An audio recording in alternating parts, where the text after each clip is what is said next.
Tonight you are exactly where you need to be. You've found your way to a quiet little corner of the night, where the world slows down, the stars begin to whisper, and soft stories drift like moonlight through the dark. I'm so glad you're here. Before we begin tonight's story, I just want to gently ask, if you find comfort in these bedtime moments, it would mean the world if you'd take a second to like this video, subscribe, or even share it with someone else who could use a little peace. Your support helps keep this cozy space glowing night after night. Now settle in, let the day melt away, and let's begin.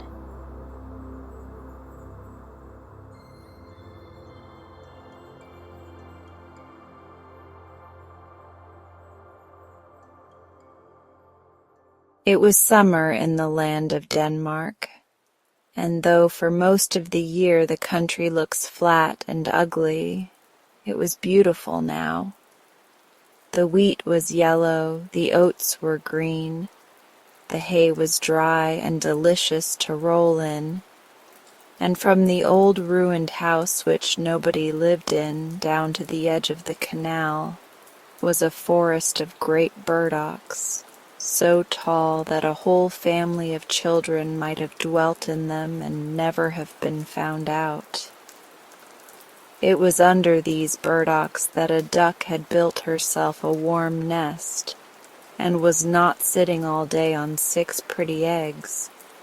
5 of them were white, but the 6th, which was larger than the others, was of an ugly gray color. The duck was always puzzled about that egg, and how it came to be so different from the rest. Other birds might have thought that when the duck went down in the morning and evening to the water to stretch her legs in a good swim, some lazy mother might have been on the watch, and have popped her egg into the nest. But ducks are not clever at all, and are not quick at counting, so this duck did not worry herself about the matter, but just took care that the big egg should be as warm as the rest.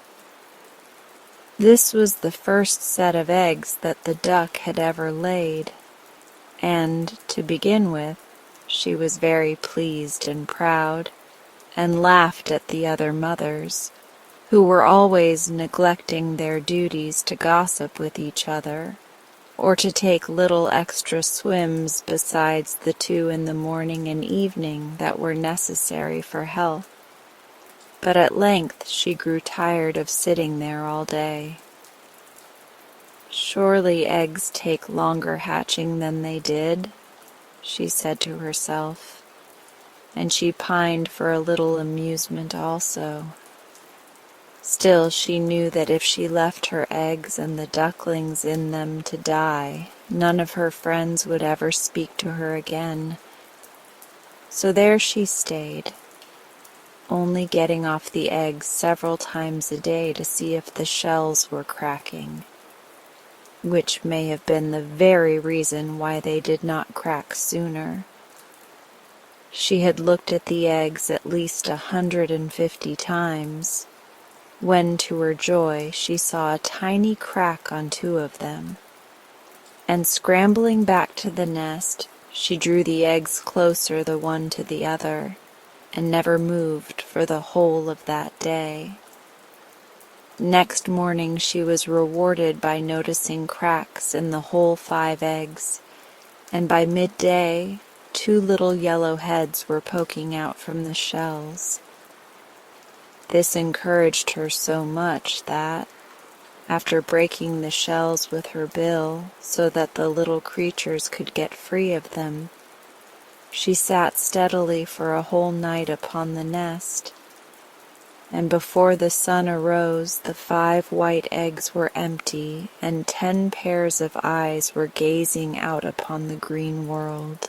Now the duck had been carefully brought up, and did not like dirt, and besides, broken shells are not at all comfortable things to sit or walk upon. So she pushed the rest out over the side, and felt delighted to have some company to talk to till the big egg hatched. But day after day went on, and the big egg showed no signs of cracking, and the duck grew more and more impatient, and began to wish to consult her husband, who never came. "I can't think what is the matter with it," the duck grumbled to her neighbor, who had called in to pay her a visit. "Why, I could have hatched 2 broods in the time that this one has taken." "Let me look at it," said the old neighbor. "Ah, I thought so. It is a turkey's egg. Once, when I was young, they tricked me to sitting on a brood of turkey's eggs myself, and when they were hatched, the creatures were so stupid that nothing would make them learn to swim. I have no patience when I think of it."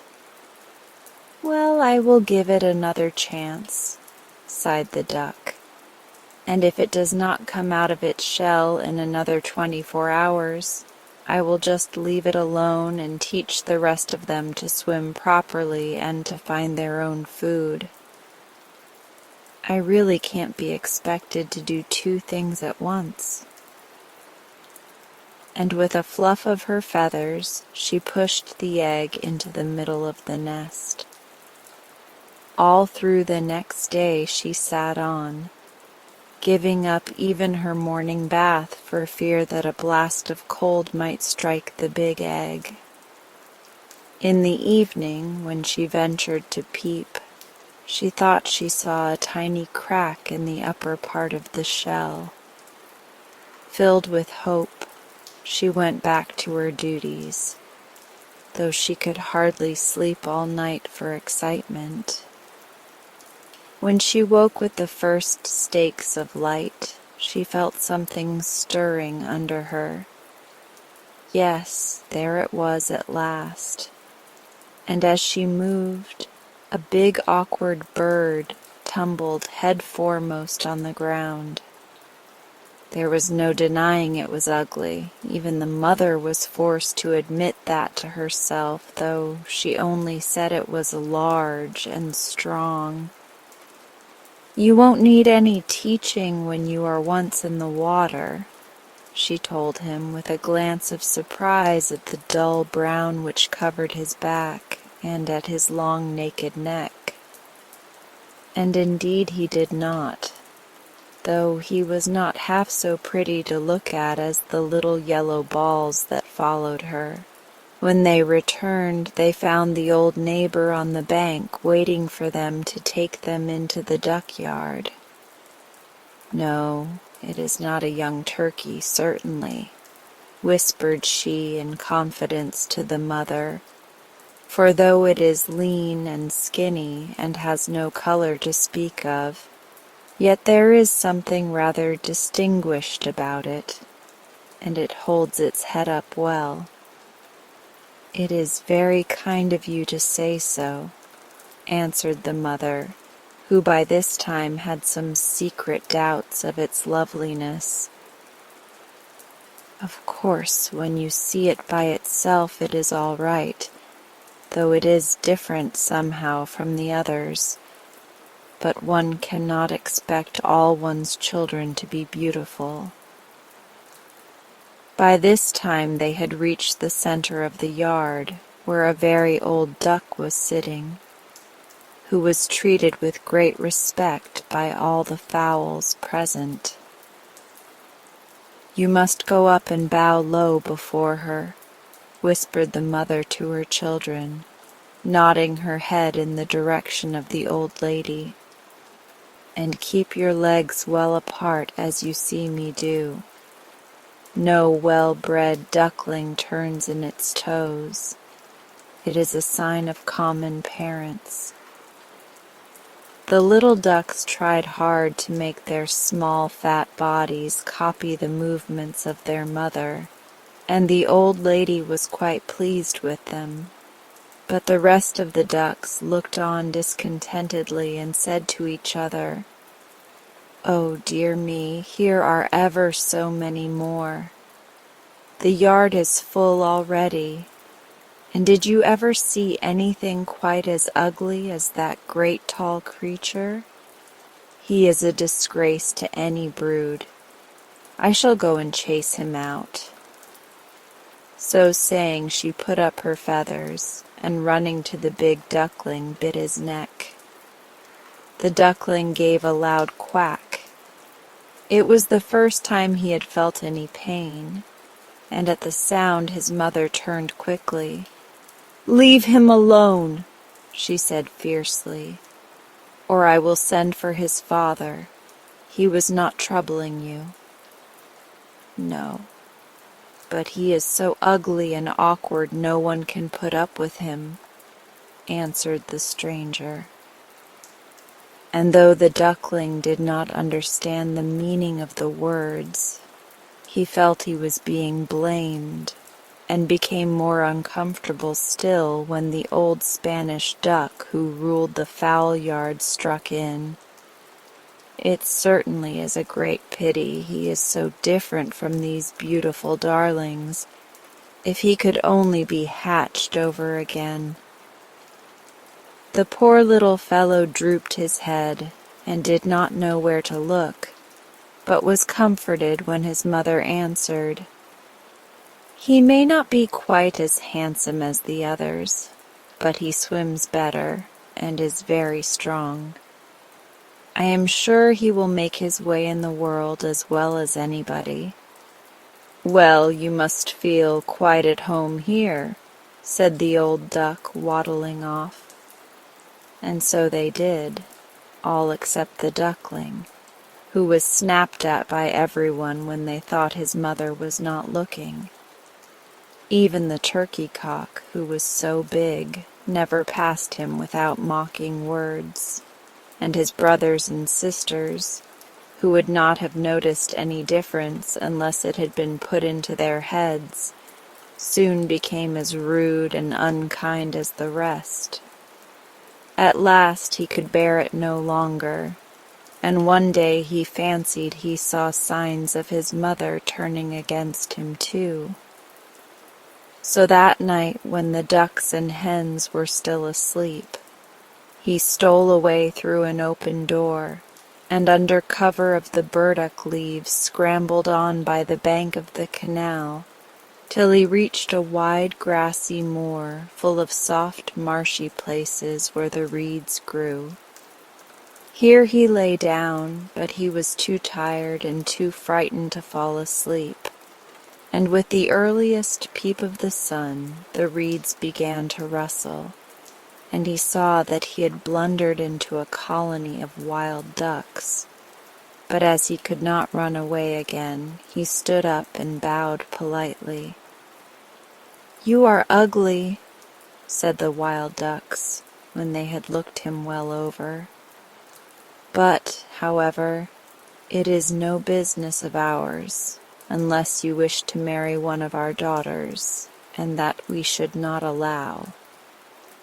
And the duckling answered that he had no idea of marrying anybody, and wanted nothing but to be left alone after his long journey.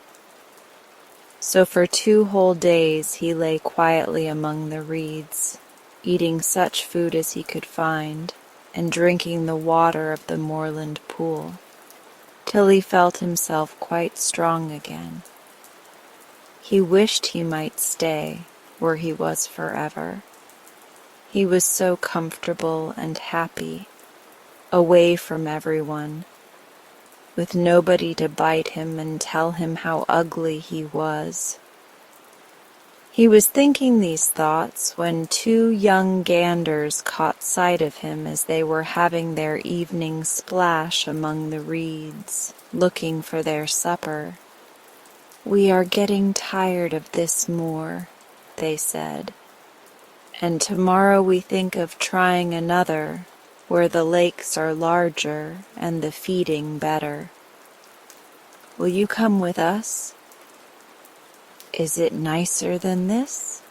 asked the duckling doubtfully. And the words were hardly out of his mouth when piff! Pah! And the two newcomers were stretched dead beside him. At the sound of the gun, the wild ducks in the rushes flew into the air, and for a few minutes the firing continued. Luckily for himself, the duckling could not fly, and he floundered along through the water till he could hide himself amidst some tall ferns which grew in a hollow. But before he got there he met a huge creature on 4 legs, which he afterwards knew to be a dog, who stood and gazed at him with a long red tongue hanging out of his mouth. The duckling grew cold with terror, and tried to hide his head beneath his little wings, but the dog snuffed at him and passed on, and he was able to reach his place of shelter. "I am too ugly even for a dog to eat," said he to himself. "Well, that is a great mercy." And he curled himself up in the soft grass till the shots died away in the distance. When all had been quiet for a long time, and there were only stars to see him, he crept out and looked about him. He would never go near a pool again. Never, thought he. And seeing that the moor stretched far away in the opposite direction from which he had come, he marched bravely on till he got to a small cottage, which seemed to tumble down for the stones to hold together many hours longer.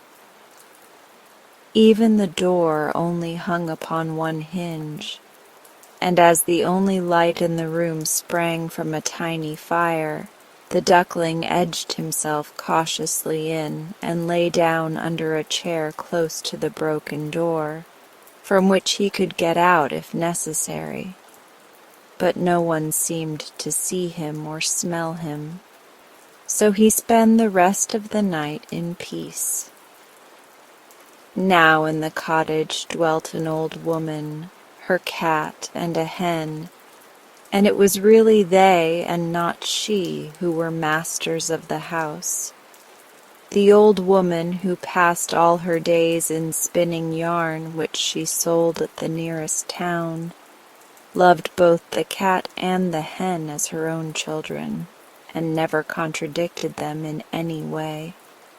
So it was their grace, and not hers, that the duckling would have to gain. It was only next morning, when it grew light, that they noticed their visitor, who stood trembling before them, with his eye on the door ready to escape at any moment. They did not, however, appear very fierce, and the duckling became less afraid as they approached him. "Can you lay eggs?" asked the hen, and the duckling answered meekly, "No, I don't know how." Upon which the hen turned her back, and the cat came forward. "Can you ruffle your fur when you are angry, or purr when you are pleased?" said she. And again the duckling had to admit that he could do nothing but swim, which did not seem of much use to anybody. So the cat and the hen went straight off to the old woman, who was still in bed. "Such a useless creature has taken refuge here," they said. "It calls itself a duckling, but it can neither lay eggs nor purr. What had we better do with it?" "Keep it, to be sure," replied the old woman briskly. "It is all nonsense about it not laying eggs. Anyway, we will let it stay here for a bit and see what happens." So the duckling remained for 3 weeks, and shared the food of the cat and the hen, but nothing in the way of eggs happened at all. Then the sun came out, and the air grew soft, and the duckling grew tired of being in a hut, and wanted with all his might to have a swim. And one morning he got so restless that even his friends noticed it. "What is the matter?" asked the hen, and the duckling told her, "I am so longing for the water again. You can't think how delicious it is to put your head under the water and dive straight to the bottom." "I don't think I should enjoy it," replied the hen doubtfully. "And I don't think the cat would like it either." And the cat, when asked, agreed there was nothing she would hate so much. "I can't stay here any longer. I must get to the water," repeated the duck. And the cat and the hen, who felt hurt and offended, answered shortly, "Very well then, go." The duckling would have liked to say goodbye and thank them for their kindness, as he was polite by nature. But they had both turned their backs on him, so he went out of the rickety door, feeling rather sad. But in spite of himself, he could not help a thrill of joy when he was out in the air and water once more, and cared little for the rude glances of the creatures he met. For a while he was quite happy and content, but soon the winter came on, and snow began to fall, and everything to grow very wet and uncomfortable. And the duckling soon found that it is one thing to enjoy being in the water, and quite another to like being damp on land. The sun was setting one day, like a great scarlet globe, and the river, to the duckling's vast bewilderment, was getting hard and slippery, when he heard a sound of whirring wings, and high up in the air a flock of swans were flying. They were as white as snow which had fallen during the night, and their long necks with yellow bills were stretched southwards, for they were going, they did not quite know whither, but to a land where the sun shone all day. Oh, if he only could have gone with them! But that was not possible, of course, and besides, what sort of companion could an ugly thing like him be to those beautiful beings? So he walked sadly down to a sheltered pool and dived to the very bottom, and tried to think it was the greatest happiness he could dream of. But all the same, he knew it wasn't. And every morning it grew colder and colder, and the duckling had hard work to keep himself warm. Indeed, it would be truer to say that he never was warm at all. And at last, after one bitter night, his legs moved so slowly that the ice crept closer and closer. And when the morning light broke, he was caught fast, as in a trap, and soon his senses went from him. A few hours more, and the poor duckling's life had been ended. But by good fortune, a man was crossing the river on his way to his work, and saw in a moment what had happened. He had on thick wooden shoes, and he went and stamped so hard on the ice that it broke. And then he picked up the duckling and tucked him under his sheepskin coat, where his frozen bones began to thaw a little. Instead of going on his work, the man turned back and took the bird to his children, who gave him a warm mess to eat and put him in a box by the fire. And when they came back from school, he was much more comfortable than he had been since he had left the old woman's cottage. They were kind little children and wanted to play with him, but alas, the poor fellow had never played in his life and thought they wanted to tease him, and flew straight into the milk pan, and then into the butter dish, and from that into the meal barrel, and at last, terrified at the noise and confusion, right out of the door, and hid himself in the snow amongst the bushes at the back of the house. He never could tell afterwards exactly how he had spent the rest of the winter. He only knew that he was very miserable and that he never had enough to eat. But by and by things grew better. The earth became softer, the sun hotter, the birds sang, and the flowers once more appeared in the grass. When he stood up, he felt different somehow from what he had done before he fell asleep among the reeds to which he had wandered after he had escaped from the peasant's hut. His body seemed larger, and his wings stronger. Something pink looked at him from the side of a hill. He thought he would fly towards it and see what it was. Oh, how glorious it felt to be rushing through the air, wheeling first one way and then the other. He had never thought that flying could be like that. The duckling was almost sorry when he drew near the pink cloud and found it was made up of apple blossoms growing beside a cottage whose garden ran down to the banks of the canal. He fluttered slowly to the ground and paused for a few minutes under a thicket of syringas. And while he was gazing about him, there walked slowly past a flock of the same beautiful birds he had seen so many months ago. Fascinated, he watched them one by one step into the canal and float quietly upon the waters as if they were part of them. "I will follow them," said the duckling to himself.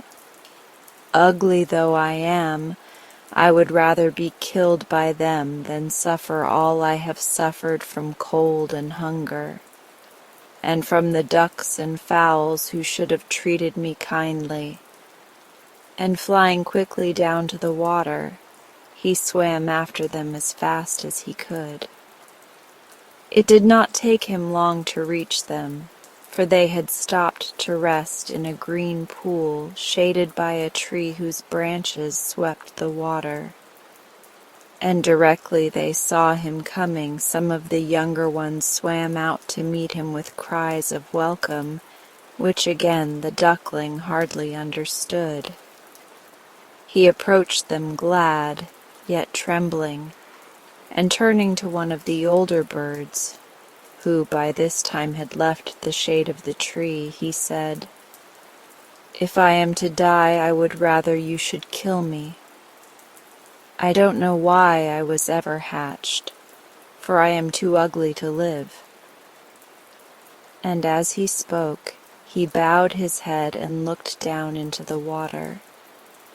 Reflected in the still pool, he saw many white shapes, with long necks and golden bills, and without thinking, he looked for the dull gray body and the awkward skinny neck, but no such thing was there.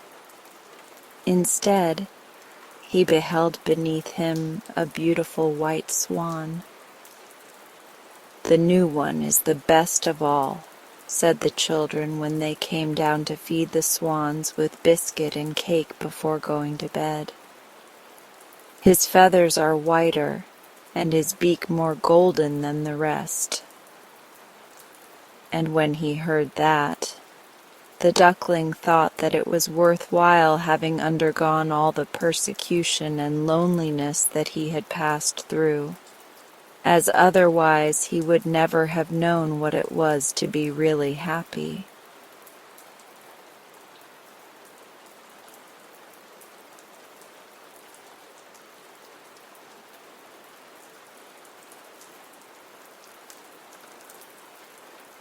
No one intended to leave Martha alone that afternoon, but it happened that everyone was called away for one reason or another.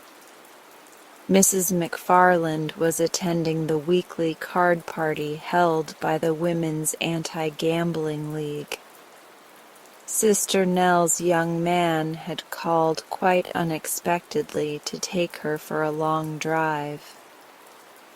Papa was at the office as usual. It was Mary Ann's day out.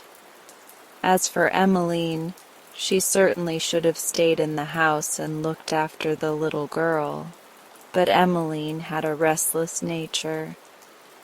"Would you mind, miss, if I just crossed the alley to speak a word to Mrs. Carleton's girl?"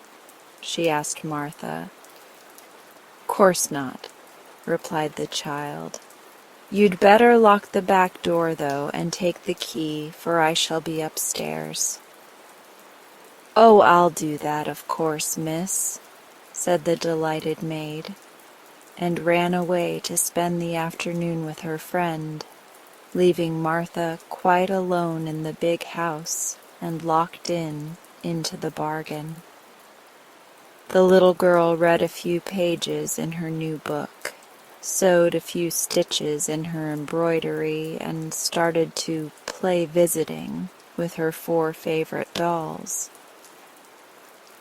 Then she remembered that in the attic was a doll's playhouse that hadn't been used for months, so she decided she would dust it and put it in order.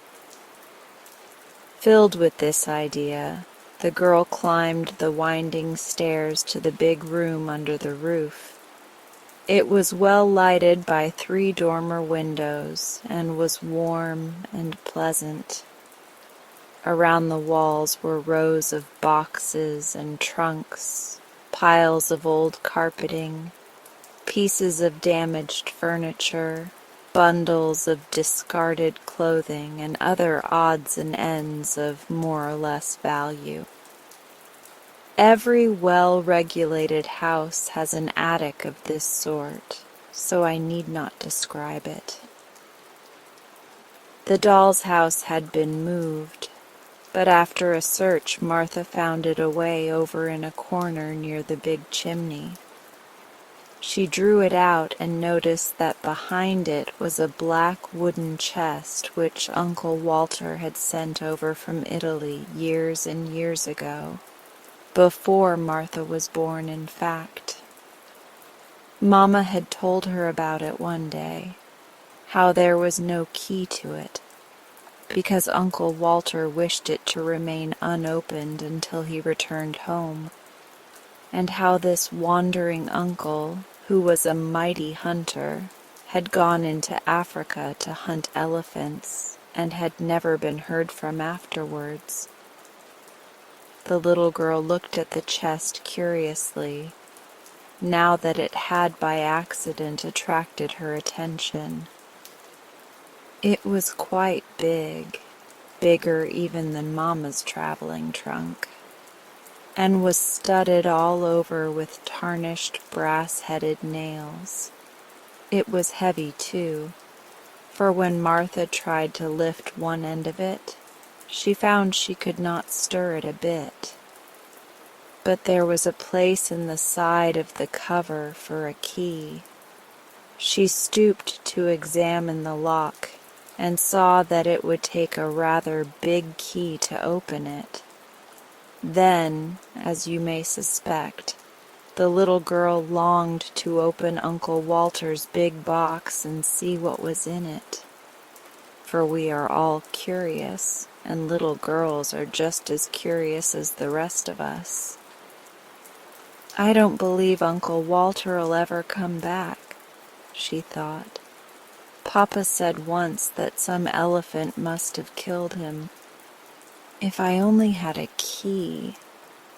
She stopped and clapped her little hands together gaily as she remembered a big basket of keys on the shelf in the linen closet.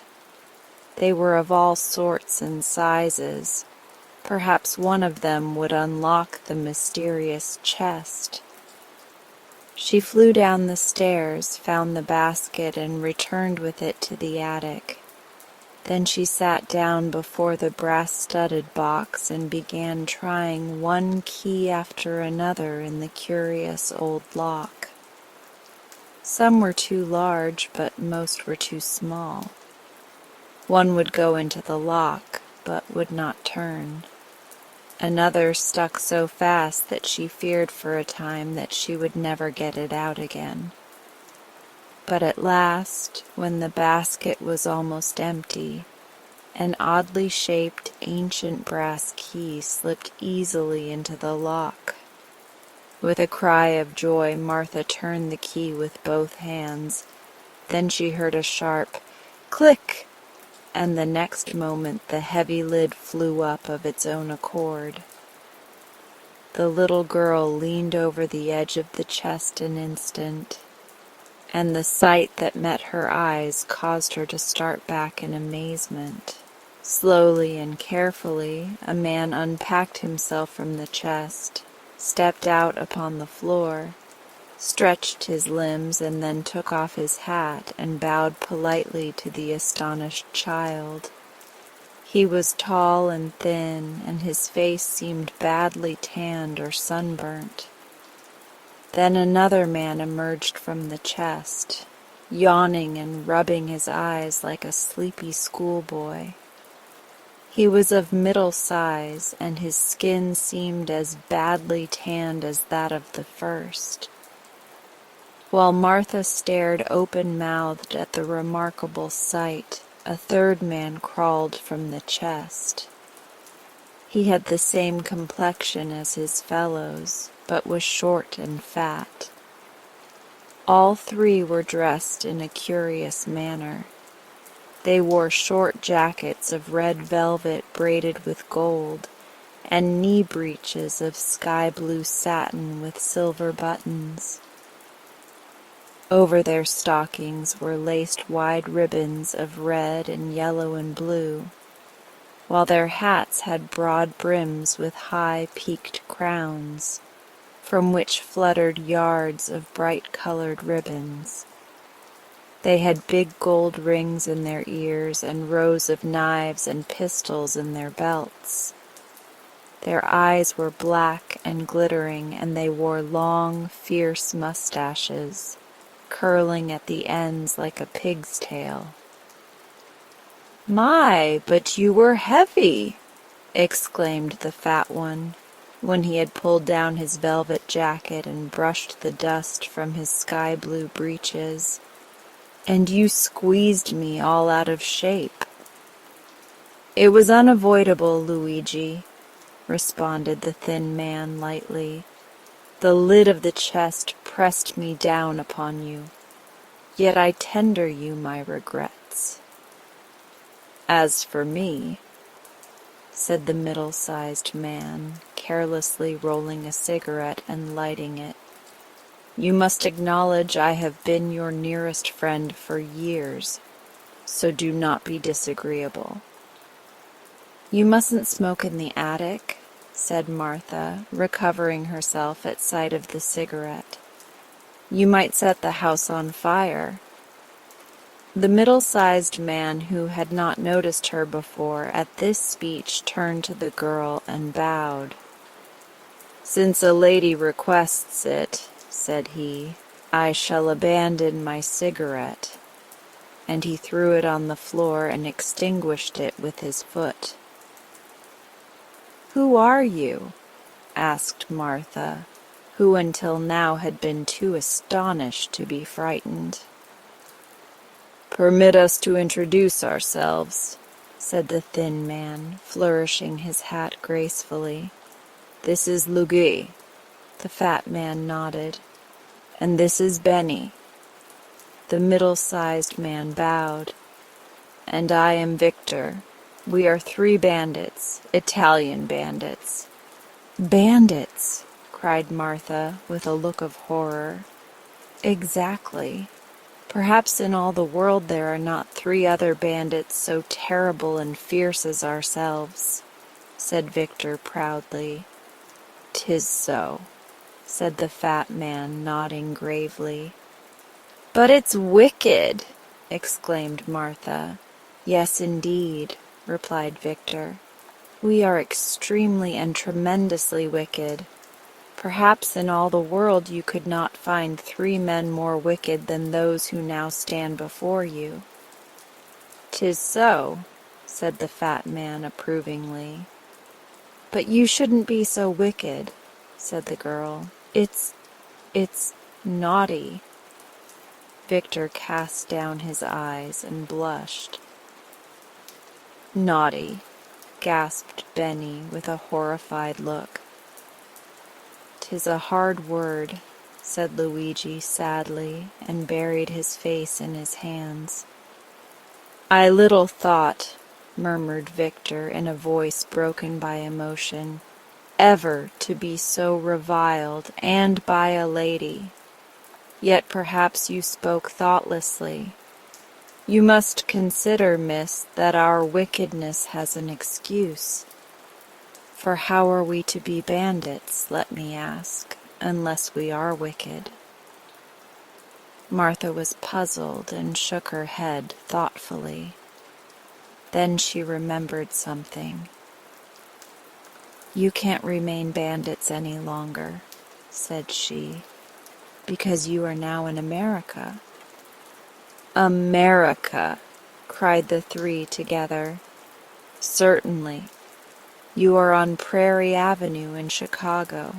Uncle Walter sent you here from Italy in this chest." The bandits seemed greatly bewildered by this announcement. Luigi sat down on an old chair with a broken rocker and wiped his forehead with a yellow silk handkerchief. Benny and Victor fell back upon the chest and looked at her with pale faces and staring eyes. When he had somewhat recovered himself, Victor spoke. "Your Uncle Walter has greatly wronged us," he said reproachfully. "He has taken us from our beloved Italy, where bandits are highly respected, and brought us to a strange country where we shall not know whom to rob or how much to ask for a ransom." "'Tis so," said the fat man, slapping his leg sharply. "And we had won such fine reputations in Italy," said Benny regretfully. "Perhaps Uncle Walter wanted to reform you," suggested Martha. "Are there, then, no bandits in Chicago?" asked Victor. "Well," replied the girl, blushing in her turn, "we do not call them bandits." "Then what shall we do for a living?" inquired Benny despairingly. "A great deal can be done in a big American city," said the child. "My father is a lawyer," the bandits shuddered, "and my mother's cousin is a police inspector." "Ah," said Victor, "that is a good employment. The police need to be inspected, especially in Italy." "Everywhere," added Benny. "Then you could do other things," continued Martha encouragingly. "You could be motormen on trolley cars or clerks in a department store. Some people even become aldermen to earn a living." The bandits shook their heads sadly. "We are not fitted for such work," said Victor. "Our business is to rob." Martha tried to think. "It is rather hard to get positions in the gas office," she said, "but you might become politicians." "No!" cried Benny with sudden fierceness. "We must not abandon our high calling. Bandits we have always been, and bandits we must remain." "'Tis so," agreed the fat man. "Even in Chicago there must be people to rob," remarked Victor with cheerfulness. Martha was distressed. "I think they have all been robbed," she objected. "Then we can rob the robbers, for we have experience and talent beyond the ordinary," said Benny. Oh dear," moaned the girl. "Why did Uncle Walter ever send you here in this chest?" The bandits became interested. "That is what we should like to know," declared Victor eagerly. "But no one will ever know, for Uncle Walter was lost while hunting elephants in Africa," she continued with conviction. "Then we must accept our fate and rob to the best of our ability," said Victor. "So long as we are faithful to our beloved profession, we need not be ashamed." "'Tis so," cried the fat man. "Brothers, we will begin now. Let us rob the house we are in." "Good!" shouted the others, and sprang to their feet. Benny turned threateningly upon the child. "Remain here," he commanded. "If you stir one step, your blood will be on your own head." Then he added in a gentler voice, "Don't be afraid, that's the way all bandits talk to their captives. But of course, we wouldn't hurt a young lady under any circumstances." "Of course not," said Victor. The fat man drew a big knife from his belt and flourished it about his head. "S'blood!" he ejaculated fiercely. "S'bananas!" cried Benny in a terrible voice. "Confusion to our foes!" hissed Victor.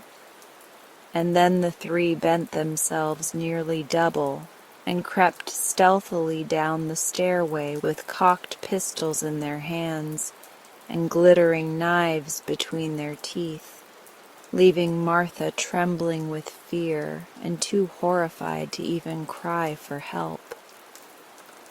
How long she remained alone in the attic she never knew, but finally she heard the cat-like tread of the returning bandits and saw them coming up the stairs in single file.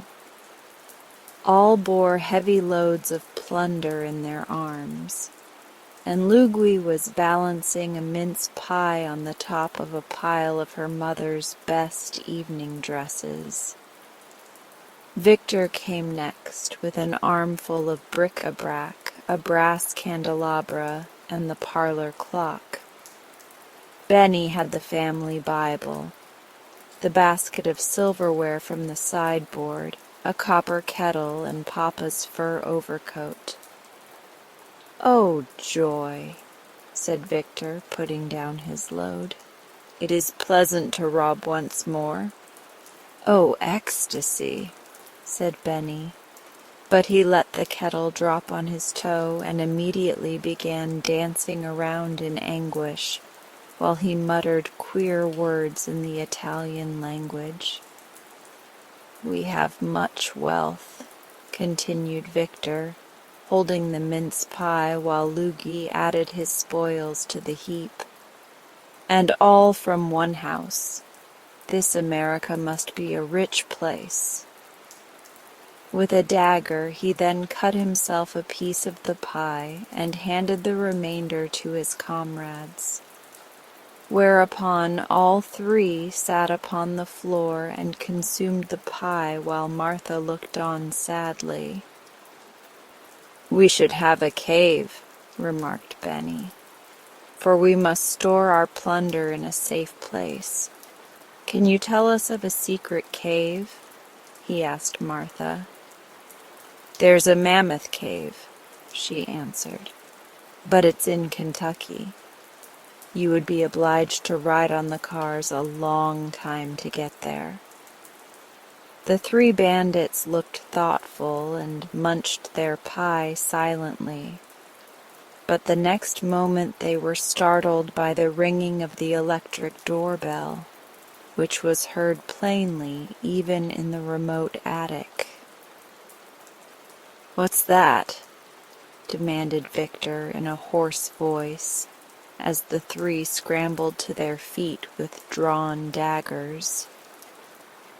Martha ran to the window and saw it was only the postman, who had dropped a letter in the box and gone away again. But the incident gave her an idea of how to get rid of her troublesome bandits, so she began wringing her hands as if in great distress and cried out, "It's the police!" The robbers looked at one another with genuine alarm, and Loogie asked tremblingly, "Are there many of them?" 112, exclaimed Martha after pretending to count them. "Then we are lost," declared Benny, "for we could never fight so many and live." "Are they armed?" inquired Victor, who was shivering as if cold. "Oh, yes," said she.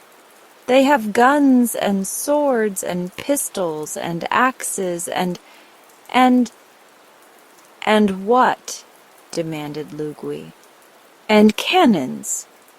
The three wicked ones groaned aloud, and Benny said in a hollow voice, "I hope they will kill us quickly and not put us to the torture. I have been told these Americans are painted Indians, who are bloodthirsty and terrible." "'Tis so," gasped the fat man with a shudder. Suddenly Martha turned from the window. "You are my friends, are you not?" she asked. "We are devoted," answered Victor. "We adore you," cried Benny. "We would die for you," added Lugui, thinking he was about to die anyway. "Then I will save you," said the girl. "How?" asked the three with one voice. "Get back into the chest," she said. "I will then close the lid, so they will be unable to find you." They looked around the room in a dazed and irresolute way, but she exclaimed, "You must be quick. They will soon be here to arrest you." Then Lugai sprang into the chest and lay flat upon the bottom. Benny tumbled in next and packed himself in the backside. Victor followed after pausing to kiss her hand to the girl in a graceful manner. Then Martha ran up to press down the lid, but could not make it catch. "You must squeeze down," she said to them. Lugui groaned. "I am doing my best, miss," said Victor, who was nearest the top. "But although we fitted in very nicely before, the chest now seems rather small for us." "'Tis so," came the muffled voice of the fat man from the bottom. "I know what takes up the room," said Benny. "What?" inquired Victor anxiously. "The pie," returned Benny. "'Tis so," came from the bottom, in faint accents.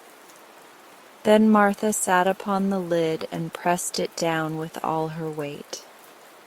To her great delight the lock caught, and springing down, she exerted all her strength and turned the key. This story should teach us not to interfere in matters that do not concern us. For had Martha refrained from opening Uncle Walter's mysterious chest, she would not have been obliged to carry downstairs all the plunder the robbers had brought into the attic. An accomplished wizard once lived on the top floor of a tenement house and passed his time in thoughtful study and studious thought. What he didn't know about wizardry was hardly worth knowing, for he possessed all the books and recipes of all the wizards who had lived before him, and moreover, he had invented several wizardments himself. This admirable person would have been completely happy, but for the numerous interruptions to his studies caused by folk who came to consult him about their troubles, in which he was not interested, and by the loud knocks of the iceman, the milkman, the baker's boy, the laundryman, and the peanut woman. He never dealt with any of these people, but they rapped at his door every day to see him about this or that, or to try to sell him their wares. Just when he was most deeply interested in his books or engaged in watching the bubbling of a cauldron, there would come a knock at his door.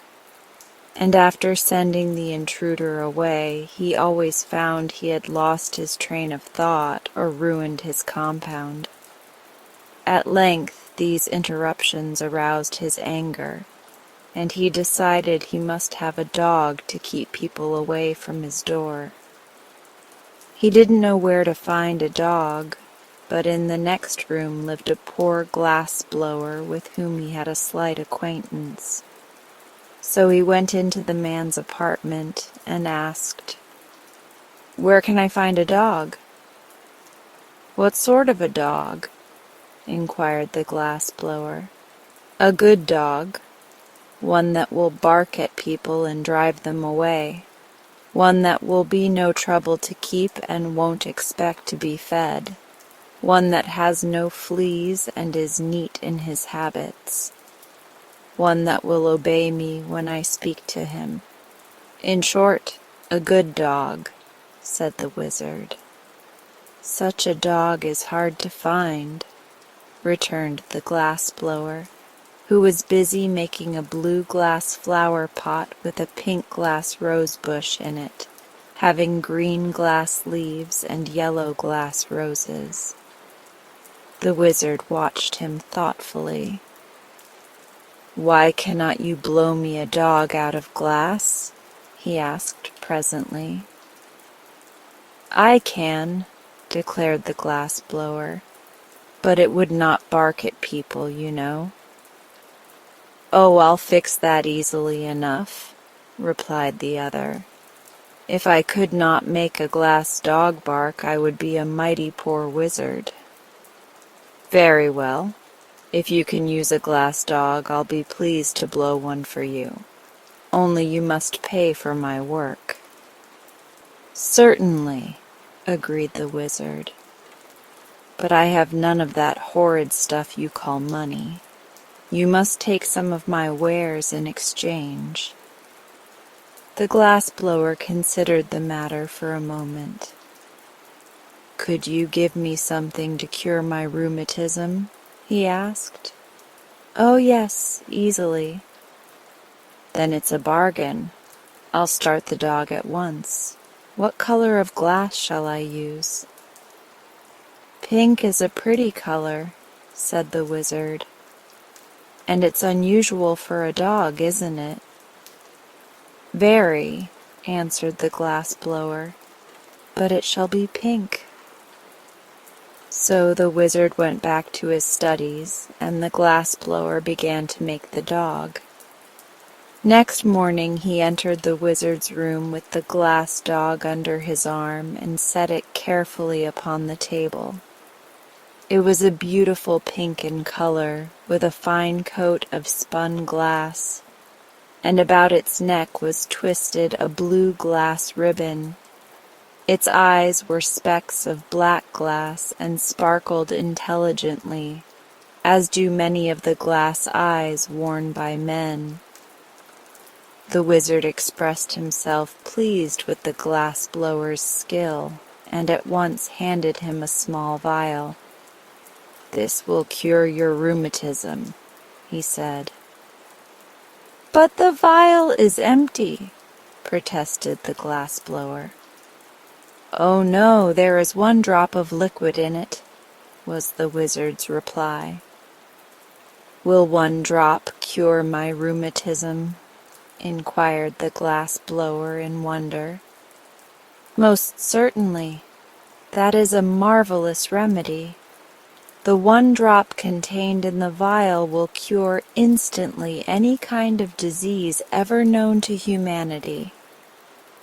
Therefore it is especially good for rheumatism. But guard it well, for it is the only drop of its kind in the world, and I've forgotten the recipe." "Thank you," said the glass blower, and went back to his room.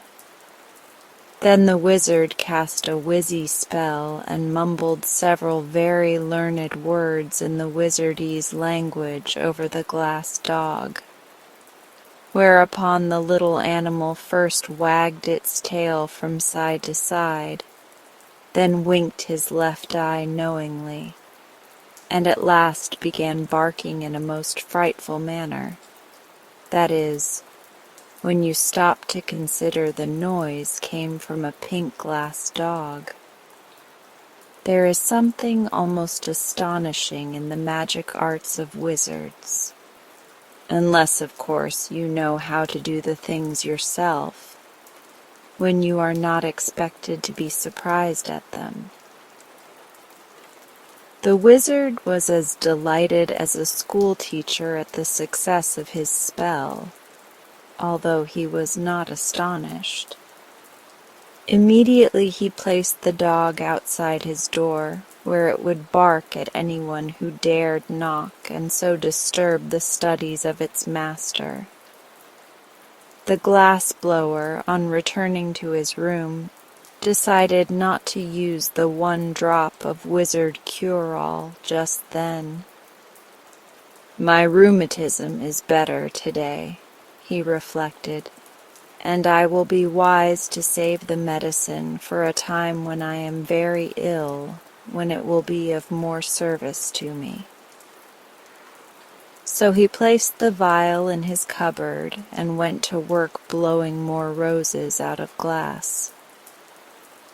Presently he happened to think the medicine might not keep, so he started to ask the wizard about it. But when he reached the door, the glass dog barked so fiercely that he dared not knock, and returned in great haste to his own room. Indeed, the poor man was quite upset at so unfriendly a reception from the dog he had himself so carefully and skillfully made. The next morning, as he read his newspaper, he noticed an article stating that the beautiful Miss Midas, the richest young lady in town, was very ill, and the doctors had given up hope of her recovery. The glass blower, although miserably poor, hard-working, and homely of feature, was a man of ideas. He suddenly recollected his precious medicine, and determined to use it to better advantage than relieving his own ills. He dressed himself in his best clothes, brushed his hair and combed his whiskers, washed his hands and tied his necktie, blackened his shoes and sponged his vest, and then put the vial of magic cure-all in his pocket. Next he locked his door, went downstairs and walked through the streets to the grand mansion where the wealthy Miss Midas resided. The butler opened the door and said, "No soap, no chromos, no vegetables, no hair oil, no books, no baking powder. My young lady is dying, and we're well supplied for the funeral." The glass blower was grieved at being taken for a peddler. "My friend," he began proudly, but the butler interrupted him, saying, "No tombstones either. There's a family graveyard and the monument's built." "The graveyard won't be needed if you will permit me to speak," said the glass blower. "No doctors, sir. They've given up my young lady, and she's given up the doctors," continued the butler calmly. "I'm no doctor," returned the glass blower, "nor are the others. But what is your errand?" "I called to cure your young lady by means of a magical compound."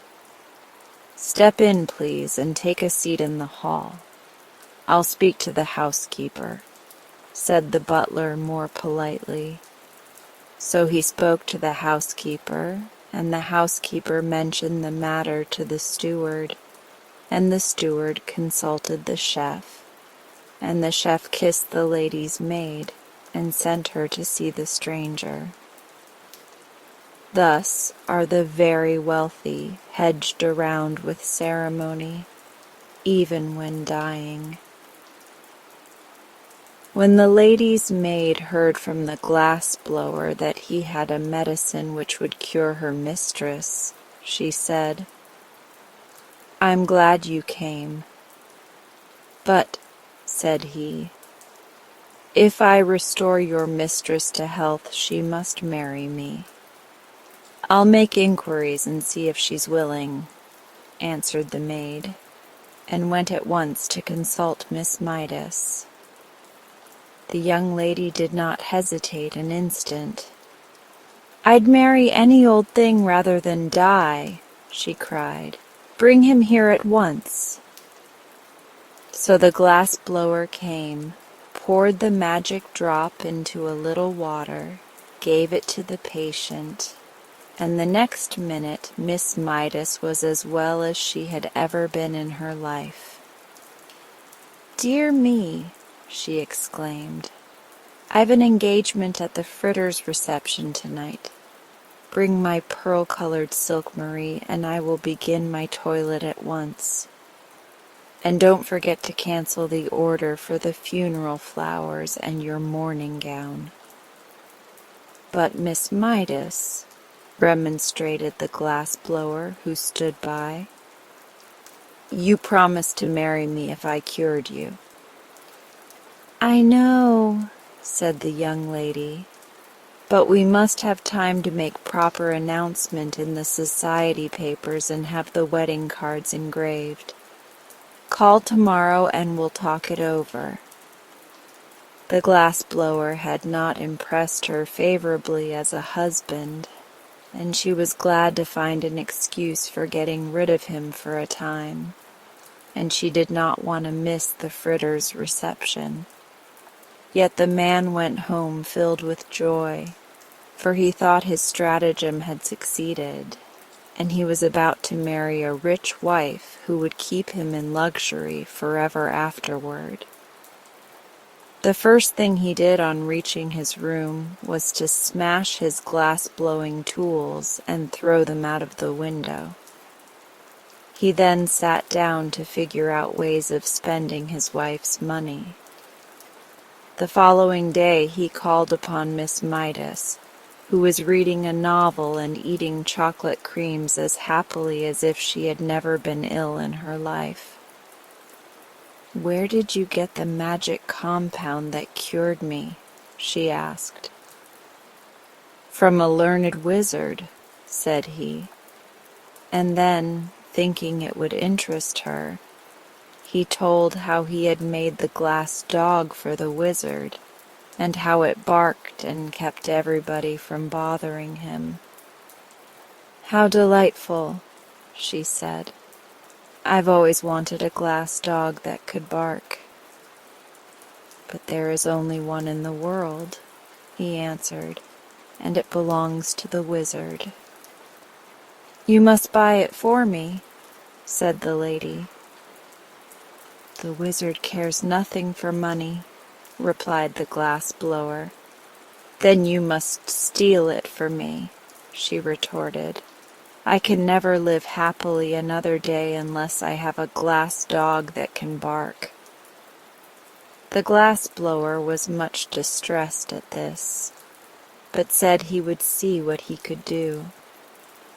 For a man should always try to please his wife, and Miss Midas has promised to marry him within a week.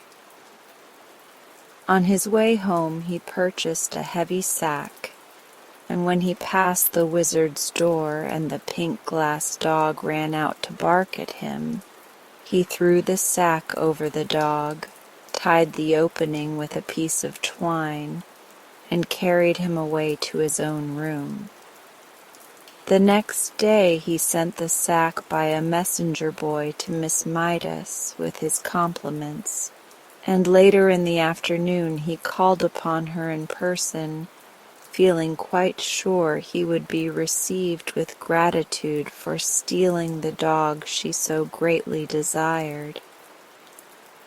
But when he came to the door and the butler opened it, what was his amazement to see the glass dog rush out and begin barking at him furiously. "Call off your dog!" he shouted in terror. "I can't, sir," answered the butler. "My young lady has ordered the glass dog to bark whenever you call here." "You'd better look out, sir," he added, "for if it bites you, you may have glassophobia." This so frightened the poor glass blower that he went away hurriedly. But he stopped at a drugstore and put his last dime in the telephone box so he could talk to Miss Midas without being bitten by the dog. "Give me Pelf 6742, he called. "Hello? What is it?" said a voice. "I want to speak with Miss Midas," said the glass blower. Presently a sweet voice said, "This is Miss Midas. What is it?" "Why have you treated me so cruelly and set the glass dog on me?" asked the poor fellow. "Well, to tell the truth," said the lady, "I don't like your looks. Your cheeks are pale and baggy, your hair is coarse and long, your eyes are small and red, your hands are big and rough, and you are bow-legged." "But I can't help my looks," pleaded the glass blower, "and you really promised to marry me." "If you were better looking, I'd keep my promise," she returned. "But under the circumstances, you are no fit mate for me, and unless you keep away from my mansion, I shall set my glass dog on you." Then she dropped the phone and would have nothing more to say. The miserable glass blower went home with a heart bursting with disappointment, and began tying a rope to the bedpost by which to hang himself. Someone knocked at the door, and upon opening it, he saw the wizard. "I've lost my dog," he announced. "Have you indeed?" replied the glass blower, tying a knot in the rope. "Yes, someone has stolen him." "That's too bad," declared the glass blower indifferently. "You must make me another," said the wizard. "But I cannot. I've thrown away my tools." "Then what shall I do?" asked the wizard. "I do not know, unless you offer a reward for the dog." "But I have no money," said the wizard. "Offer some of your compounds, then," suggested the glass blower, who was making a noose in the rope for his head to go through. "The only thing I can spare," replied the wizard thoughtfully, "is a beauty powder." "What?" cried the glass blower, throwing down the rope. "Have you really such a thing?" "Yes, indeed. Whoever takes the powder will become the most beautiful person in the world. If you will offer that as a reward," said the glass blower eagerly, "I'll try to find the dog for you. For above everything else, I long to be beautiful. But I warn you the beauty will only be skin deep," said the wizard. "That's all right," replied the happy glass blower. "When I lose my skin, I shan't care to remain beautiful." "Then tell me where to find my dog, and you shall have the powder," promised the wizard. So the glass blower went out and pretended to search, and by he returned and said, "I've discovered the dog. You will find him in the mansion of Miss Midas." The wizard went at once to see if this were true, and, sure enough, the glass dog ran out and began barking at him. Then the wizard spread out his hands and chanted a magic spell which sent the dog fast asleep, when he picked him up and carried him to his own room on the top floor of the tenement house. Afterward he carried the beauty powder to the glass blower as a reward, and the fellow immediately swallowed it and became the most beautiful man in the world. The next time he called upon Miss Midas, there was no dog to bark at him, and when the young lady saw him, she fell in love with his beauty at once. "If only you were a count or a prince," she sighed, "I'd willingly marry you." "But I am a prince," he answered, "the prince of dog blowers."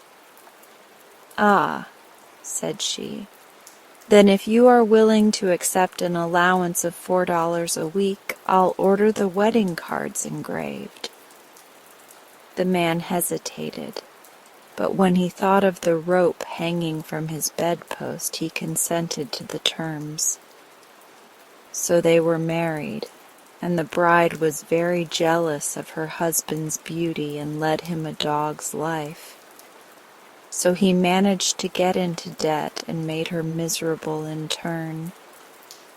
As for the glass dog, the wizard set him barking again by means of his wizardness and put him outside his door.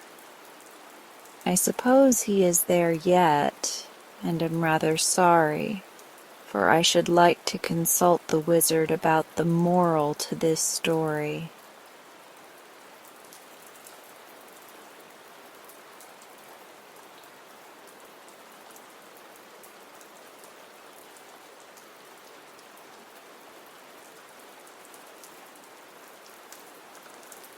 A king once died, as kings are apt to do, being as liable to shortness of breath as other mortals. It was high time this king abandoned his earth life, for he had lived in a sadly extravagant manner, and his subjects could spare him without the slightest inconvenience.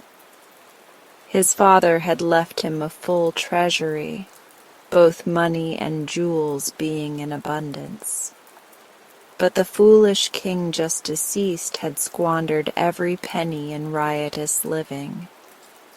He had then taxed his subjects until most of them became paupers, and this money vanished in more riotous living. Next he sold all the grand old furniture in the palace, all the silver and gold plate and bric-a-brac, all the rich carpets and furnishings, and even his own kingly wardrobe, reserving only a soiled and moth-eaten ermine robe to fold over his threadbare raiment. And he spent the money in further riotous living. Don't ask me to explain what riotous living is. I only know from hearsay that it is an excellent way to get rid of money. And so this spendthrift king found it. He now picked all the magnificent jewels from this kingly crown, and from the round ball on the top of his scepter, and sold them and spent the money. Riotous living, of course. But at last he was at the end of his resources. He couldn't sell the crown itself because no one but the king had the right to wear it. Neither could he sell the royal palace because only the king had the right to live there. So, finally, he found himself reduced to a bare palace, containing only a big mahogany bedstead that he slept in, a small stool on which he sat to pull off his shoes, and the moth-eaten ermine robe. In this strait he was reduced to the necessity of borrowing an occasional dime from his chief counselor, with which to buy a ham sandwich. And the chief counselor hadn't many dimes. One who counseled his king so foolishly was likely to ruin his own prospects as well. So the king, having nothing more to live for, died suddenly and left a 10-year-old son to inherit the dismantled kingdom, the moth-eaten robe, and the jewel-stripped crown.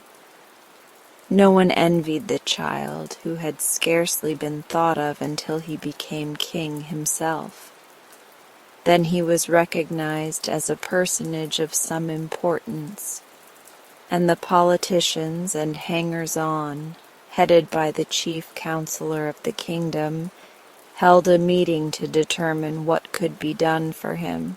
These folk had helped the old king to live riotously while his money lasted, and now they were poor and too proud to work. So they tried to think of a plan that would bring more money into the little king's treasury, where it would be handy for them to help themselves. After the meeting was over, the chief counselor came to the young king, who was playing peg-top in the courtyard, and said, "Your Majesty, we have thought of a way to restore your kingdom to its former power and magnificence." "All right," replied His Majesty carelessly. "How will you do it?" "By marrying you to a lady of great wealth," replied the counselor. "Marrying me?" cried the king. "Why, I am only 10 years old." "I know, it is to be regretted, but your Majesty will grow older, and the affairs of the kingdom demand that you marry a wife." "Can't I marry a mother instead?" asked the poor little king, who had lost his mother when a baby. "Certainly not," declared the counselor. "To marry a mother would be illegal.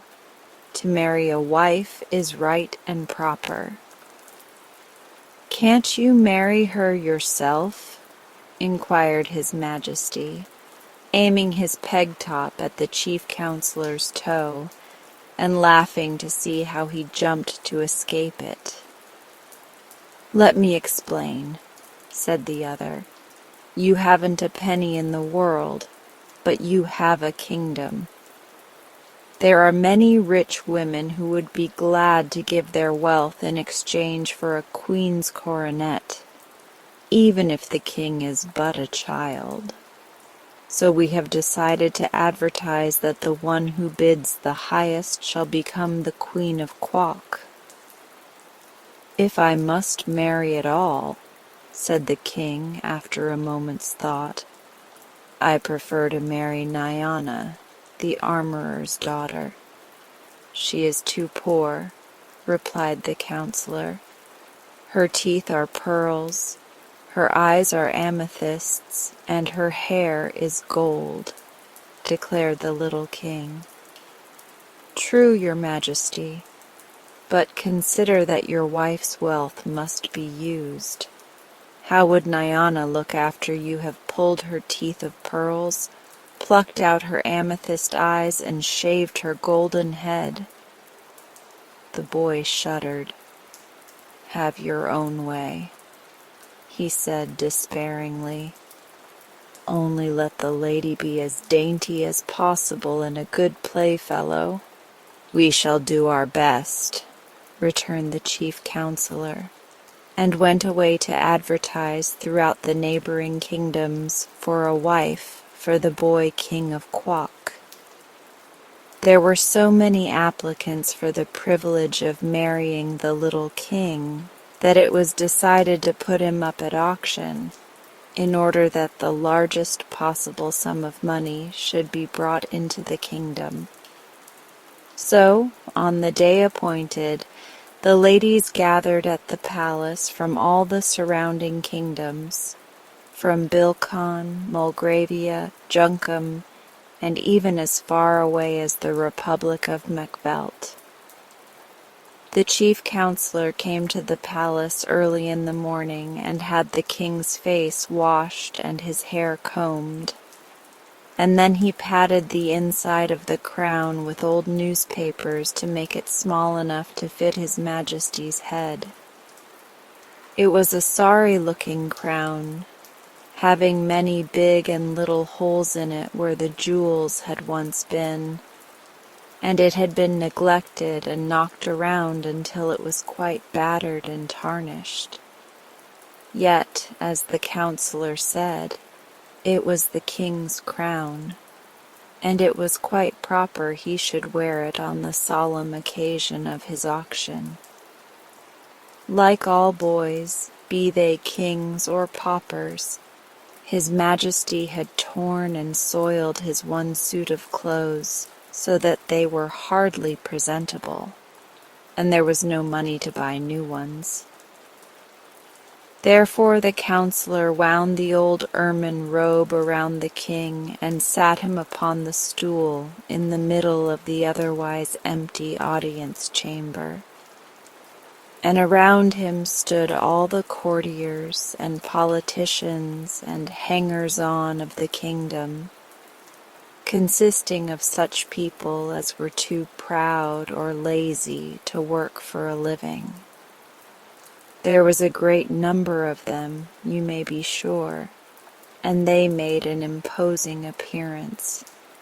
Then the doors of the audience chamber were thrown open, and the wealthy ladies who aspired to being Queen of Quock came trooping in.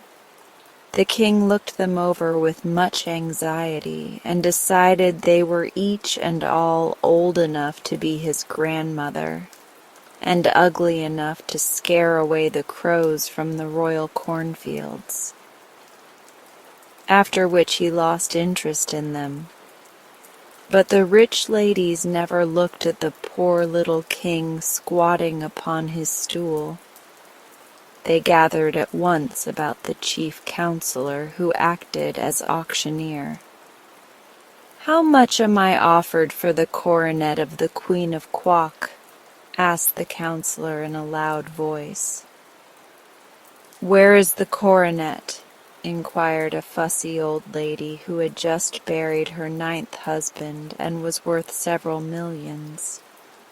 "There isn't any coronet at present," explained the chief counselor, "but whoever bids highest will have the right to wear one, and she can then buy it." "Oh," said the fussy old lady, "I see." Then she added, "I'll bid $14. $14,000, cried a sour-looking woman who was thin and tall and had wrinkles all over her skin. Like a frosted apple, the king thought. The bidding now became fast and furious. and the poverty-stricken courtiers brightened up as the sum began to mount into the millions. "He'll bring us a very pretty fortune after all," whispered one to his comrade, "and then we shall have the pleasure of helping him spend it." The king began to be anxious. All the women who looked at all kind-hearted or pleasant had stopped bidding for lack of money, and the slender old dame with the wrinkles seemed determined to get the coronet at any price, and with it the boy husband. This ancient creature finally became so excited that her wig got crosswise of her head, and her false teeth kept slipping out, which horrified the little king greatly, but she would not give up. At last the chief counselor ended the auction by crying out, "Sold to Marianne Brodzinski de la Porcus for $3,900,624.16. And the sour-looking old woman paid the money in cash and on the spot, which proves this is a fairy story. The king was so disturbed at the thought that he must marry this hideous creature that he began to wail and weep, whereupon the woman boxed his ears soundly. But the counselor reproved her for punishing her future husband in public, saying, "You are not married yet. Wait until tomorrow, after the wedding takes place. Then you can abuse him as much as you wish. But at present we prefer to have people think this is a love match." The poor king slept but little that night, so filled was he with terror of his future wife. Nor could he get the idea out of his head that he preferred to marry the armorer's daughter, who was about his own age. He tossed and tumbled around upon his hard bed until the moonlight came in at the window and lay like a great white sheet upon the bare floor. Finally, in turning over for the 100th time, his hand struck against a secret spring in the headboard of the big mahogany bedstead, and at once, with a sharp click, a panel flew open. The noise caused the king to look up, and seeing the open panel, he stood upon tiptoe and, reaching within, drew out a folded paper. It had several leaves fastened together like a book, and upon the first page was written, "When the king is in trouble, this leaf he must double and set it on fire to obtain his desire."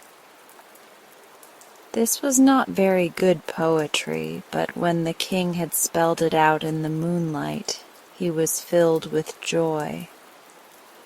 "There's no doubt about my being in trouble," he exclaimed, "so I'll burn it at once and see what happens." He tore off the leaf and put the rest of the book in its secret hiding place. Then, folding the paper double, he placed it on the top of his stool, lighted a match, and set fire to it. It made a horrid smudge for so small a paper, and the king sat on the edge of the bed and watched it eagerly. When the smoke cleared away, he was surprised to see, sitting upon the stool, a round little man who, with folded arms and crossed legs, sat calmly facing the king and smoking a black briarwood pipe. "Well, here I am," said he. "So I see," replied the little king. "But how did you get here?" "Didn't you burn the paper?" demanded the round man by way of answer. "Yes, I did," acknowledged the king. "Then you are in trouble, and I've come to help you out of it. I'm the slave of the royal bedstead." "Oh," said the king, "I didn't know there was one. Neither did your father, or he would not have been so foolish as to sell everything he had for money. By the way, it's lucky for you he did not sell this bedstead. Now then, what do you want?" "I'm not sure what I want," replied the king, "but I know what I don't want, and that is the old woman who is going to marry me." "That's easy enough," said the slave of the royal bedstead. "All you need do is to return her the money she paid the chief counselor and declare the match off. Don't be afraid. You are the king, and your word is law." "To be sure," said the Majesty, "but I am in great need of money. How am I going to live if the chief counselor returns to Marianne Brzezinski her millions?" "Phoo! That's easy enough," again answered the man, and putting his hand in his pocket, he drew out and tossed to the king an old-fashioned leather purse. "Keep that with you," said he, "and you will always be rich, for you can take out of the purse as many 25-cent silver pieces as you wish, one at a time. No matter how often you take one out, another will instantly appear in its place within the purse." "Thank you," said the king gratefully. "You have rendered me a rare favor, for now I shall have money for all my needs and will not be obliged to marry anyone. Thank you 1,000 times." "Don't mention it," answered the other, puffing his pipe slowly and watching the smoke curl into the moonlight. "Such things are easy to me. Is that all you want?" "All I can think of just now," returned the king.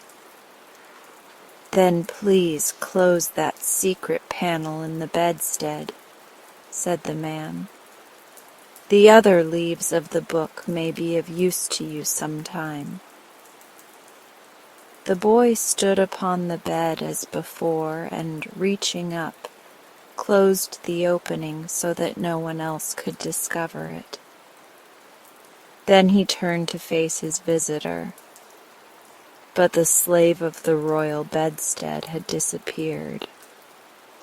"I expected that," said his Majesty, "yet I am sorry he did not wait to say goodbye." With a lightened heart and a sense of great relief, the boy king placed the leathern purse underneath his pillow, and climbing into bed again, slept soundly until morning. When the sun rose, his Majesty rose also, refreshed and comforted, and the first thing he did was to send for the chief counselor.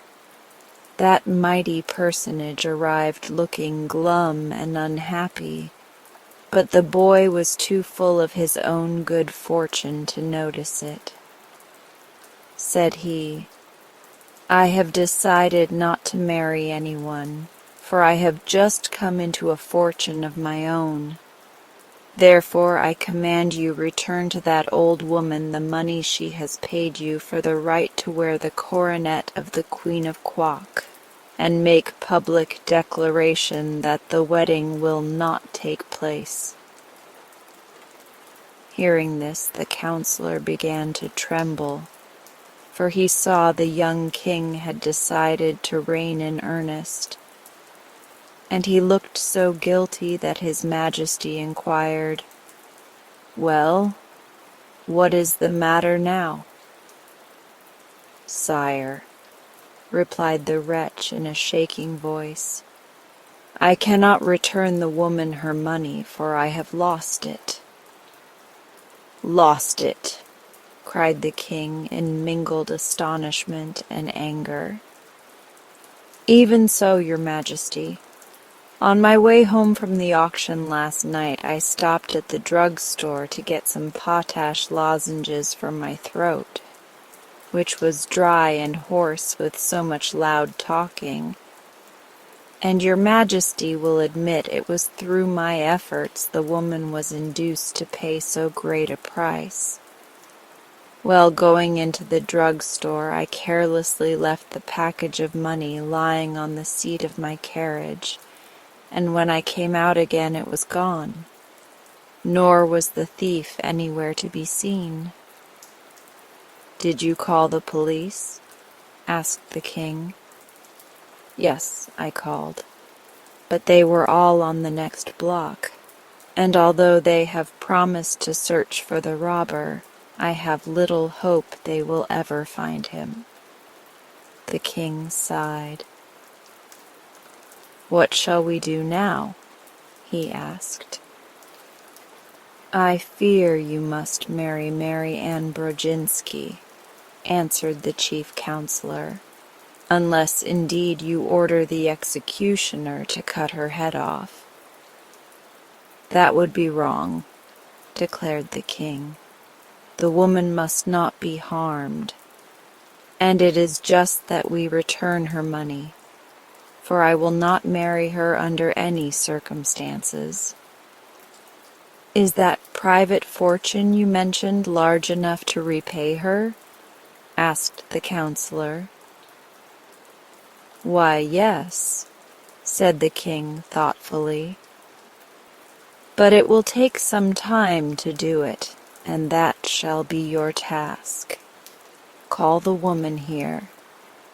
The counselor went in search of Mary Ann, who, when she heard she was not to become a queen, but would receive her money back, flew into a violent passion and boxed the chief counselor's ears so viciously that they stung for nearly an hour. But she followed him into the king's audience chamber, where she demanded her money in a loud voice, claiming as well the interest due upon it overnight. "The counselor has lost your money," said the boy king, "but he shall pay you every penny out of my own private purse. I fear, however, you will be obliged to take it in small change." "That will not matter," she said, scowling upon the counselor as if she longed to reach his ears again. "I don't care how small the change is so long as I get every penny that belongs to me, and the interest. Where is it?" "Here," answered the king, handing the counselor the leathern purse. "It is all in silver quarters, and they must be taken from the purse one at a time. But there will be plenty to pay your demands, and to spare." So, there being no chairs, the counselor sat down upon the floor in one corner and began counting out silver 25-cent pieces from the purse, one by one. And the old woman sat upon the floor opposite him and took each piece of money from his hand. It was a large sum, 3,900,624.16, and it takes 4 times as many 25-cent pieces as it would dollars to make up the amount. The king left them sitting there and went to school, and often thereafter he came to the counselor and interrupted him long enough to get from the purse what money he needed to reign in a proper and dignified manner.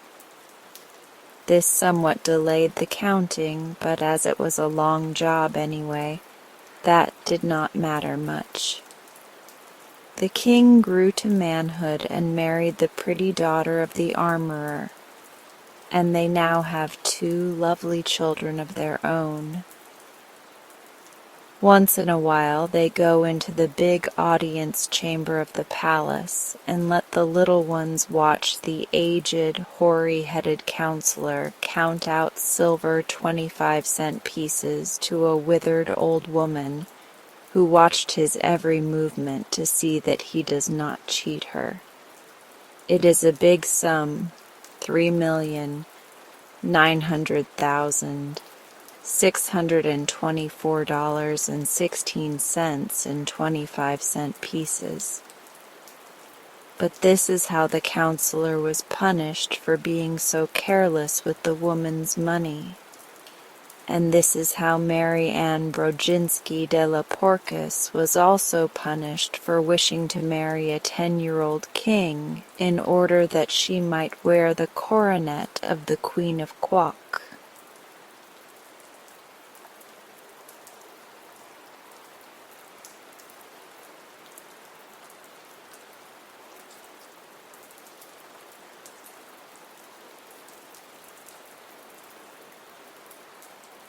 Mama had gone downtown to shop. She had asked Nora to look after Jane Gladys, and Nora promised she would.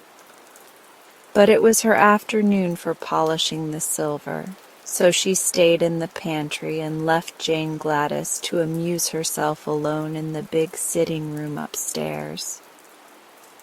The little girl did not mind being alone, for she was working on her first piece of embroidery, a sofa pillow for Papa's birthday present. So she crept into the big bay window and curled herself up on the broad sill while she bent her brown head over her work. Soon the door opened and closed again, quietly. Jane Gladys thought it was Nora, so she didn't look up until she had taken a couple more stitches on a forget-me-not. Then she raised her eyes and was astonished to find a strange man in the middle of the room who regarded her earnestly. He was short and fat and seemed to be breathing heavily from his climb up the stairs. He held a work silk hat in one hand, and underneath his other elbow was tucked a good-sized book. He was dressed in a black suit that looked old and rather shabby, and his head was bald upon the top. "Excuse me," he said, while the child gazed at him in solemn surprise. "Are you Jane Gladys Brown?" "Yes, sir," she answered. Very good indeed," he remarked with a queer sort of smile. "I've had quite a hunt to find you, but I've succeeded at last." "How did you get in?" inquired Jane Gladys with a growing distrust of her visitor. "That is a secret," he said mysteriously. This was enough to put the girl on her guard. She looked at the man, and the man looked at her, and both looks were grave and somewhat anxious. "What do you want?" she asked, straightening herself up with a dignified air. "Ah, now we are coming to business," said the man briskly. "I'm going to be quite frank with you. To begin with, your father has abused me in a most ungentlemanly manner." Jane Gladys got off the window-sill and pointed her small finger at the door. "Leave this room immediately," she cried, her voice trembling with indignation. "My papa is the best man in the world. He never bust anybody." "Allow me to explain, please," said the visitor, without paying any attention to her request to go away. "Your father may be very kind to you, for you are his little girl, you know. But when he's downtown in his office, he's inclined to be rather severe, especially on book agents. Now I called on him the other day and asked him to buy the complete works of Peter Smith. And what do you suppose he did? She said nothing. Why? Continued the man with growing excitement. He ordered me from his office and had me put out of the building by the janitor. What do you think of such treatment as that from the best papa in the world, eh? I think he was quite right, said Jane Gladys. Oh, you do? Well, said the man, I resolved to be revenged for the insult.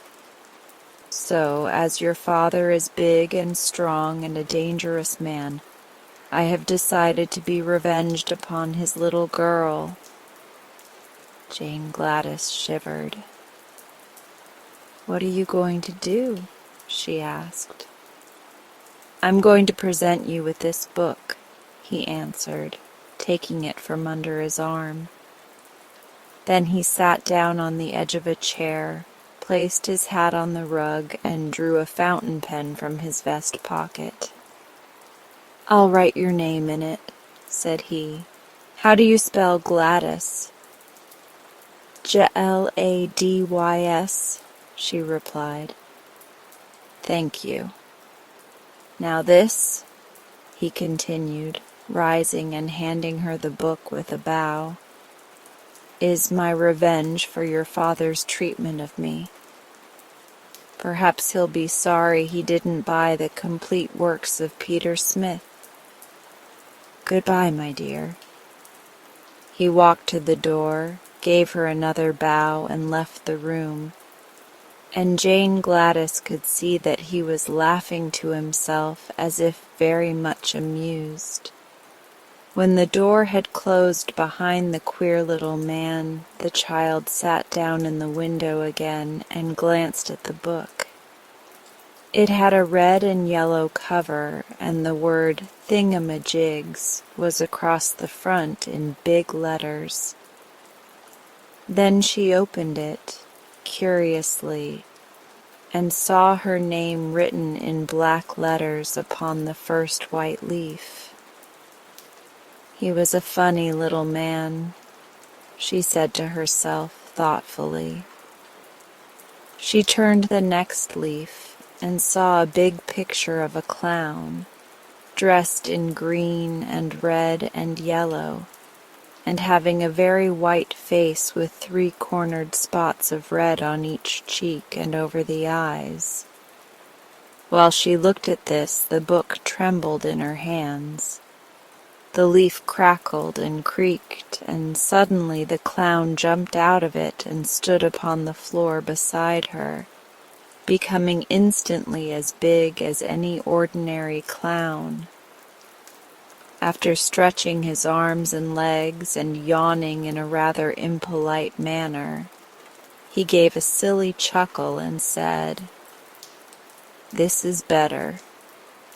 You don't know how cramped one gets standing so long upon a page of flat paper." Perhaps you can imagine how startled Jane Gladys was, and how she stared at the clown who had just leaped out of the book. You didn't expect anything of this sort, did you? He asked, leering at her in clown fashion. Then he turned around to take a look at the room, and Jane Gladys laughed in spite of her astonishment. "What amuses you?" demanded the clown. "Why, the back of you is all white," cried the girl. "You're only a clown in front of you."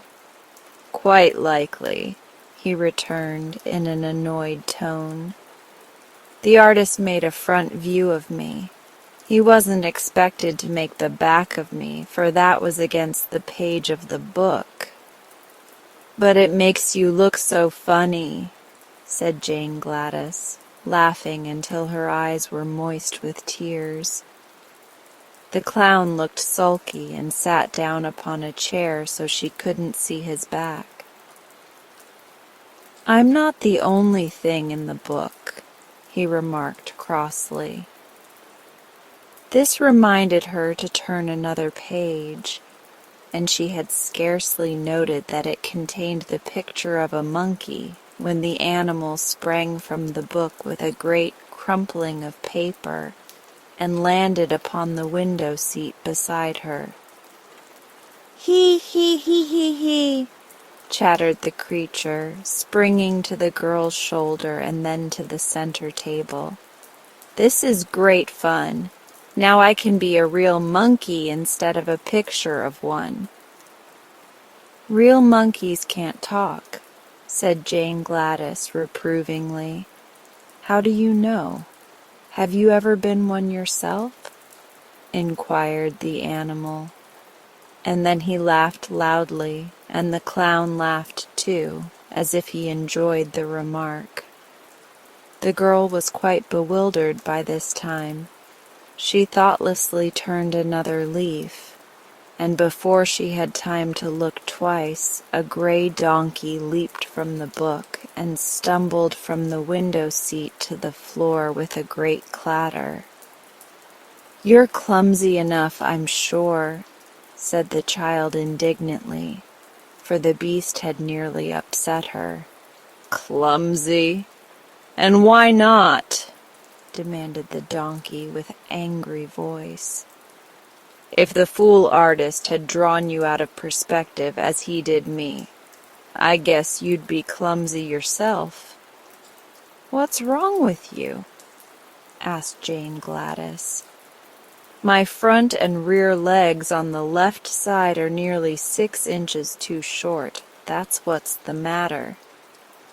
If that artist didn't know how to draw properly, why did he try to make a donkey at all?" "I don't know," replied the child, seeing an answer was expected. "I can hardly stand up," grumbled the donkey, "and the least little thing will topple me over." "Don't mind that," said the monkey, making a spring at the chandelier and swinging from it by his tail until Jane Gladys feared he would knock all the globes off.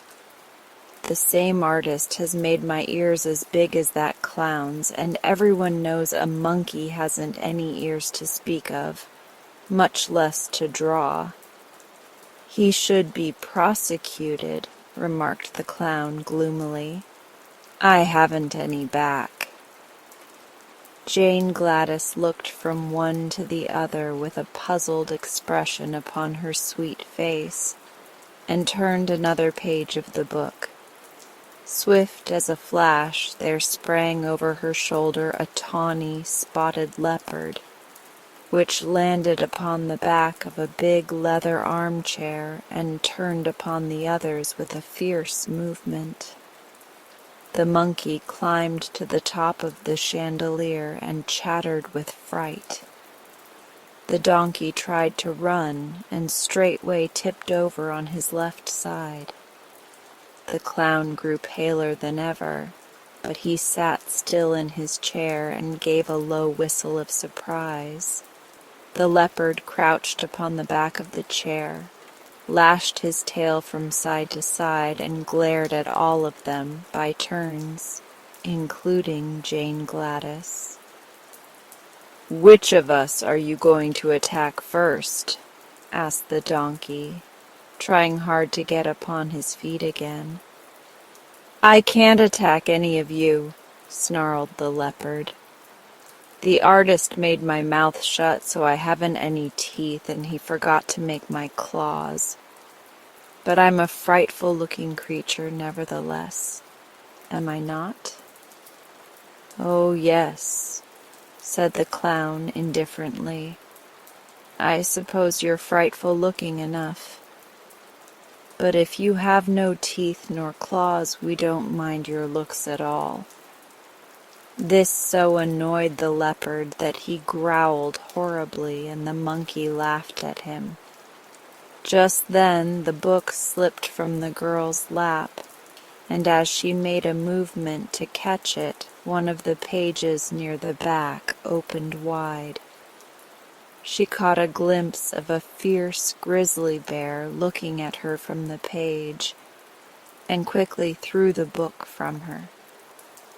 It fell with a crash in the middle of the room, but beside it stood the great grizzly, who had wrenched himself from the page before the book closed. "Now," cried the leopard from his perch, "you'd better look out for yourselves. You can't laugh at him as you did at me. The bear has both claws and teeth." "Indeed I have," said the bear in a low, deep, growling voice. "And I know how to use them too. If you read in that book, you'll find I'm described as a horrible, cruel, and remorseless grizzly, whose only business in life is to eat up little girls, shoes, dresses, ribbons, and all." And then the author says, "I smack my lips and glory in my wickedness." "That's awful," said the donkey, sitting upon his haunches and shaking his head sadly. "What do you suppose possessed the author to make you so hungry for girls? Do you eat animals also?" "The author does not mention my eating anything but little girls," replied the bear. "Very good," remarked the clown, drawing a long breath of relief. "You may begin eating Jane Gladys as soon as you wish. She laughed because I had no back." "And she laughed because my legs are out of perspective," brayed the donkey. "But you also deserve to be eaten," screamed the leopard from the back of the leather chair. "For you laughed and poked fun at me because I had no claws nor teeth. Don't you suppose, Mr. Grizzly, you could manage to eat a clown, a donkey, and a monkey after you finish the girl?" "Perhaps so, and a leopard into the bargain," growled the bear. "It will depend on how hungry I am, but I must begin on the little girl first because the author says I prefer girls to anything." Jane Gladys was much frightened on hearing this conversation, and she began to realize what the man meant when he said he gave her the book to be revenged. Surely Papa would be sorry he hadn't bought the complete works of Peter Smith when he came home and found his little girl eaten up by a grizzly bear, shoes, dress, ribbons, and all. The bear stood up and balanced himself on his rear legs. "This is the way I look in the book," he said. "Now watch me eat the little girl."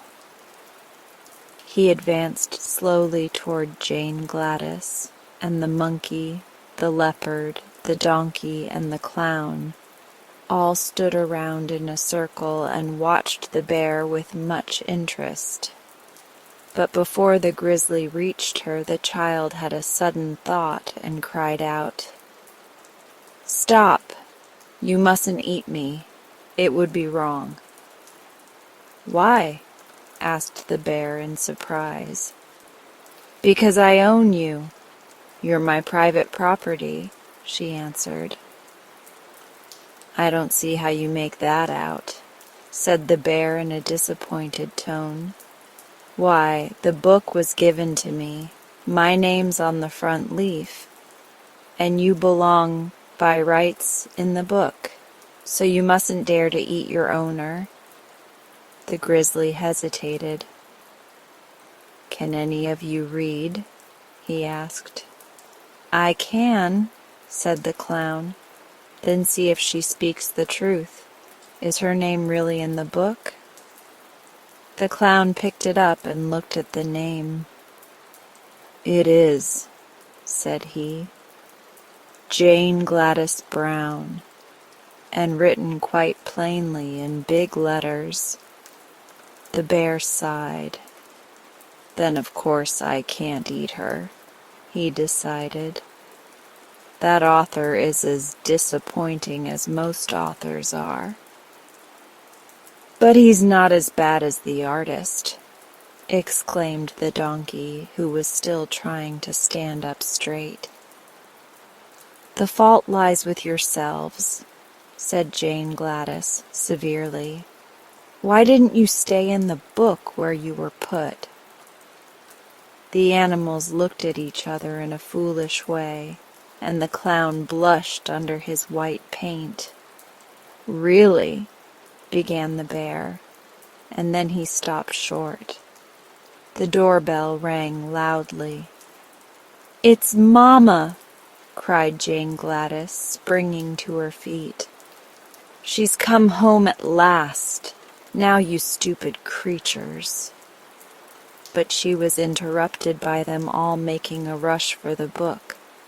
There was a swish and a whir and a rustling of leaves, and an instant later the book lay upon the floor, looking just like any other book, while Jane Gladys's strange companions had all disappeared. This story should teach us to think quickly and clearly upon all occasions. For had Jane Gladys not remembered that she owned the bear, he probably would have eaten her before the bell rang. Not many years ago, there lived on a stony, barren New England farm a man and his wife. They were sober, honest people, working hard from early morning until dark to enable them to secure a scanty living from their poor land. Their house, a small one-storied building, stood upon the side of a steep hill, and the stones lay so thickly about it that scarce anything green could grow from the ground. At the foot of the hill, a quarter of a mile from the house by the winding path, was a small brook, and the woman was obliged to go there for water and to carry it up the hill to the house. This was a tedious task, and with the other hard work that fell to her share had made her gaunt and bent and lean. Yet she never complained, but meekly and faithfully performed her duties, doing the housework, carrying the water, and helping her husband hoe the scanty crop that grew upon the best part of their land. One day, as she walked down the path to the brook, her big shoes scattering the pebbles right and left, she noticed a large beetle lying upon its back and struggling hard with its little legs to turn over, that its feet might again touch the ground. But this it could not accomplish, so the woman, who had a kind heart, reached down and gently turned the beetle with her finger.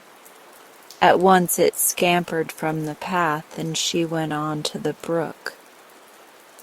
The next day, as she came for water, she was surprised to see the beetle again lying upon its back and struggling helplessly to turn. Once more the woman stopped and set him upon his feet, and then, as she stooped over the tiny creature, she heard a small voice say, "Oh, thank you. Thank you so much for saving me." Half frightened at hearing a beetle speak in her own language, the woman started back and exclaimed, "La sakes! Surely you can't talk like humans." Then, recovering from her alarm, she again bent over the beetle, who answered her, "Why shouldn't I talk if I have anything to say?" "'Cause you're a bug," replied the woman. "That is true, and you saved my life, saved me from my enemies, the sparrows. And this is the second time you have come to my assistance, so I owe you a debt of gratitude." Bugs value their lives as much as human beings, and I am a more important creature than you, in your ignorance, may suppose. But tell me, why do you come each day to the brook?" "For water," she answered, staring stupidly down at the talking beetle. "Isn't it hard work?" the creature inquired. "Yes, but there's no water on the hill," said she. "Then dig a well and put a pump in it," replied the beetle. She shook her head. "My man tried it once, but there was no water," she said sadly. "Try it again," commanded the beetle, "and in return for your kindness to me I will make this promise. If you do not get water from the well, you will get that which is more precious to you. I must go now. Do not forget. Dig a well." And then, without pausing to say goodbye, it ran swiftly away and was lost among the stones. The woman returned to the house much perplexed by what the beetle had said, and when her husband came in from his work, she told him the whole story. The poor man thought deeply for a time, and then declared, "Wife, there may be truth in what the bug told you. There must be magic in the world yet, if a beetle can speak. And if there is such a thing as magic, we may get water from the well. The pump I bought to use in the well, which proved to be dry, is now lying in the barn, and the only expense in following the talking bug's advice will be the labor of digging the hole. Labor I am used to, so I will dig the well." Next day he set about it and dug so far down in the ground that he could hardly reach the top to climb out again, but not a drop of water was found. "Perhaps you did not dig deep enough," his wife said when he told her of his failure. So the following day he made a long ladder, which he put into the hole, and then he dug and dug and dug until the top of the ladder barely reached the top of the hole, but still there was no water. When the woman next went to the brook with her pail, she saw the beetle sitting upon a stone beside her path. So she stopped and said, "My husband has dug the well, but there is no water." "Did he put the pump in the well?" asked the beetle. "No," she answered. "Then do as I commanded. Put in the pump, and if you do not get water, I promise you something still more precious." Saying which, the beetle swiftly slid from the stone and disappeared. The woman went back to the house and told her husband what the bug had said. "Well," replied the simple fellow, "there can be no harm in trying." So he got the pump from the barn and placed it in the well, and then he took hold of the handle and began to pump, while his wife stood by to watch what would happen. No water came, but after a few moments a gold piece dropped from the spout of the pump, and then another and another, until several handfuls of gold lay in a little heap upon the ground. The man stopped pumping then, and ran to help his wife gather the gold pieces into her apron. But their hands trembled so greatly through excitement and joy that they could scarcely pick up the sparkling coins. At last she gathered them close to her bosom, and together they ran to the house, where they emptied the precious gold upon the table and counted the pieces. All were stamped with the design of the United States Mint and were worth $5 each. Some were worn and somewhat discolored from use, while others seemed bright and new, as if they had not been much handled. When the value of the pieces was added together, they were found to be worth $300. Suddenly, the woman spoke. "Husband," the beetle said truly when he declared we should get something more precious than water from the well. "But run at once and take away the handle from the pump, lest anyone should pass this way and discover our secret." So the man ran to the pump and removed the handle, which he carried to the house and hid underneath the bed. They hardly slept a wink that night, lying awake to think of their good fortune and what they should do with their store of yellow gold. In all their former lives they had never possessed more than a few dollars at a time, and now the cracked teapot was nearly full of gold coins. The following day was Sunday, and they arose early and ran to see if their treasure was safe. There it lay, heaped snugly within the teapot, and they were so willing to feast their eyes upon it that it was long before the man could leave it to build the fire or the woman to cook the breakfast. While they ate their simple meal, the woman said, "We will go to church today and return thanks for the riches that have come to us so suddenly, and I will give the pastor one of the gold pieces." "It is well enough to go to church," replied her husband, "and also to return thanks. But in the night I decided how we will spend all our money, so there will be none left for the pastor." "We can pump more," said the woman. "Perhaps, and perhaps not," he answered cautiously. "What we have we can depend upon, but whether or not there be more in the well I cannot say." "Then go and find out," she returned, "for I am anxious to give something to the pastor, who is a poor man and deserving." So the man got the pump handle from beneath the bed, and going to the pump, fitted it in place. Then he set a large wooden bucket under the spout and began to pump. To their joy, the gold pieces soon began flowing into the pail, and seeing it about to run over the brim, the woman brought another pail.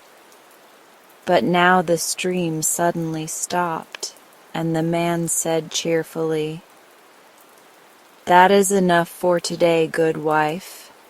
We have added greatly to our treasure, and the parson shall have his gold piece. Indeed, I think I shall also put a coin into the contribution box." Then, because the teapot would hold no more gold, the farmer emptied the pail into the wood box, covering the money with dried leaves and twigs, that no one might suspect what lay underneath. Afterward they dressed themselves in their best clothing and started for the church, each taking a bright gold piece from the teapot as a gift to the pastor. Over the hill and down into the valley beyond they walked, feeling so gay and light-hearted that they did not mind the distance at all. At last they came to the little country church and entered just as the services began. Being proud of their wealth and of the gifts they had brought for the pastor, they could scarcely wait for the moment when the deacon passed the contribution box. But at last the time came, and the farmer held his hand high over the box and dropped the gold piece so that all the congregation could see what he had given. The woman did likewise, feeling important and happy at being able to give the good parson so much. The parson, watching from the pulpit, saw the gold drop into the box and could hardly believe that his eyes did not deceive him. However, when the box was laid upon his desk, there were the 2 gold pieces, and he was so surprised that he nearly forgot his sermon. When the people were leaving the church at the close of the services, the good man stopped the farmer and his wife and asked, "Where did you get so much gold?" The woman gladly told him how she had rescued the beetle, and how, in return, they had been rewarded with the wonderful pump.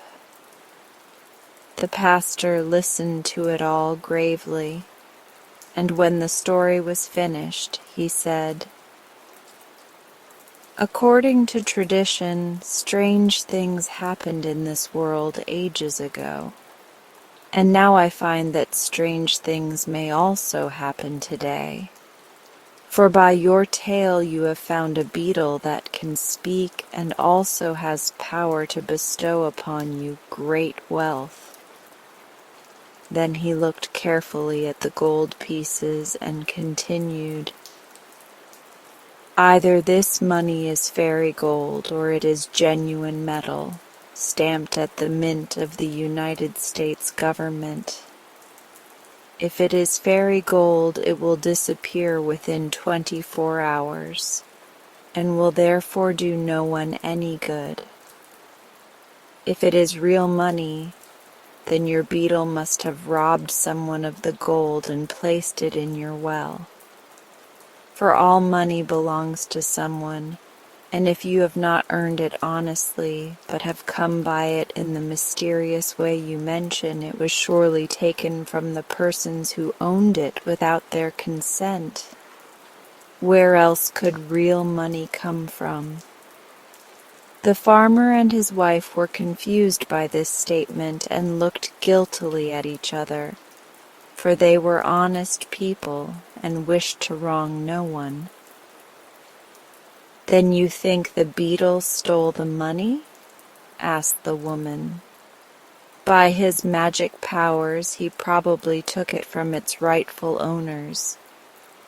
Even bugs which can speak have no consciences and cannot tell the difference between right and wrong. With a desire to reward you for your kindness, the beetle took from its lawful possessors the money you pumped from the well."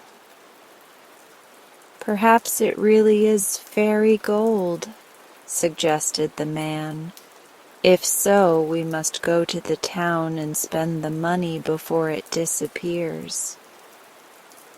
"That would be wrong," answered the pastor, "for then the merchants would have neither money nor goods. To give them fairy gold would be to rob them." "What then shall we do?" asked the poor woman, wringing her hands with grief and disappointment. "Go home and wait until tomorrow. If the gold is then in your possession, it is real money and not fairy gold. But if it is real money, you must try to restore it to its rightful owners. Take also these pieces which you have given me, for I cannot accept gold that is not honestly come by." Sadly, the poor people returned to their home, being greatly disturbed by what they had heard. Another sleepless night was passed, and on Monday morning they arose at daylight and ran to see if the gold was still visible.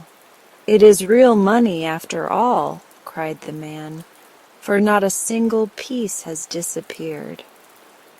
When the woman went to the brook that day, she looked for the beetle, and sure enough, there he sat upon the flat stone. "Are you happy now?" asked the beetle, as the woman paused before him. "We are very unhappy," she answered. "For, although you have given us much gold, our good parson says it surely belongs to someone else, and was stolen by you to reward us." "Your parson may be a good man," returned the beetle with some indignation, "but he certainly is not overwise. Nevertheless, if you do not want the gold, I can take it from you as easily as I gave it." "But we do want it," cried the woman fearfully. "That is," she added, "if it is honestly come by."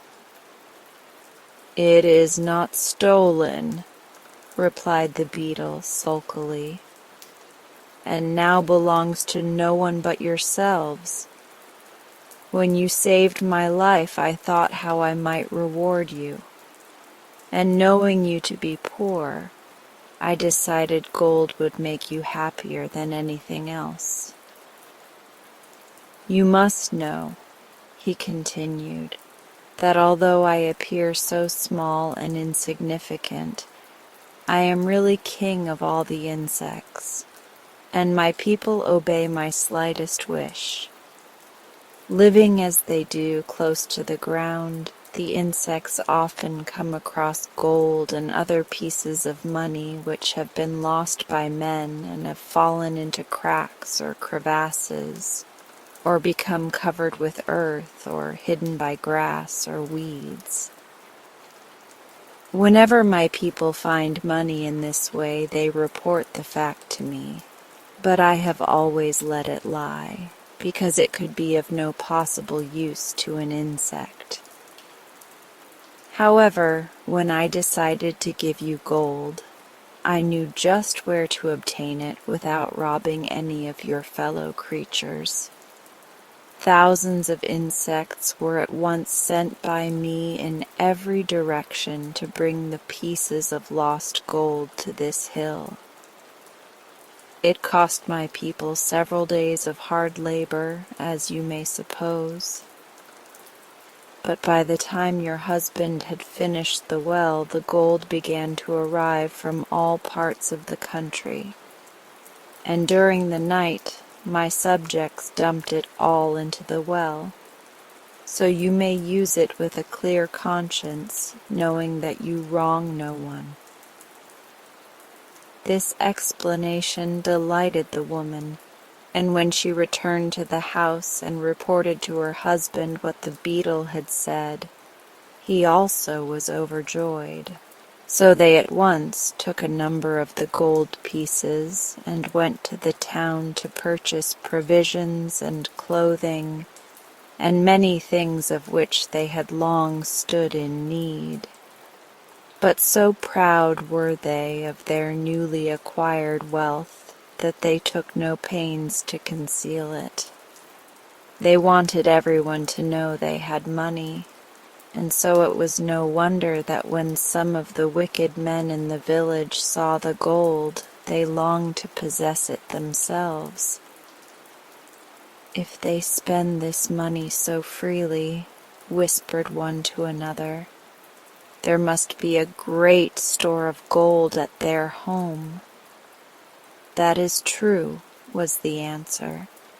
"Let us hasten there before they return and ransack the house."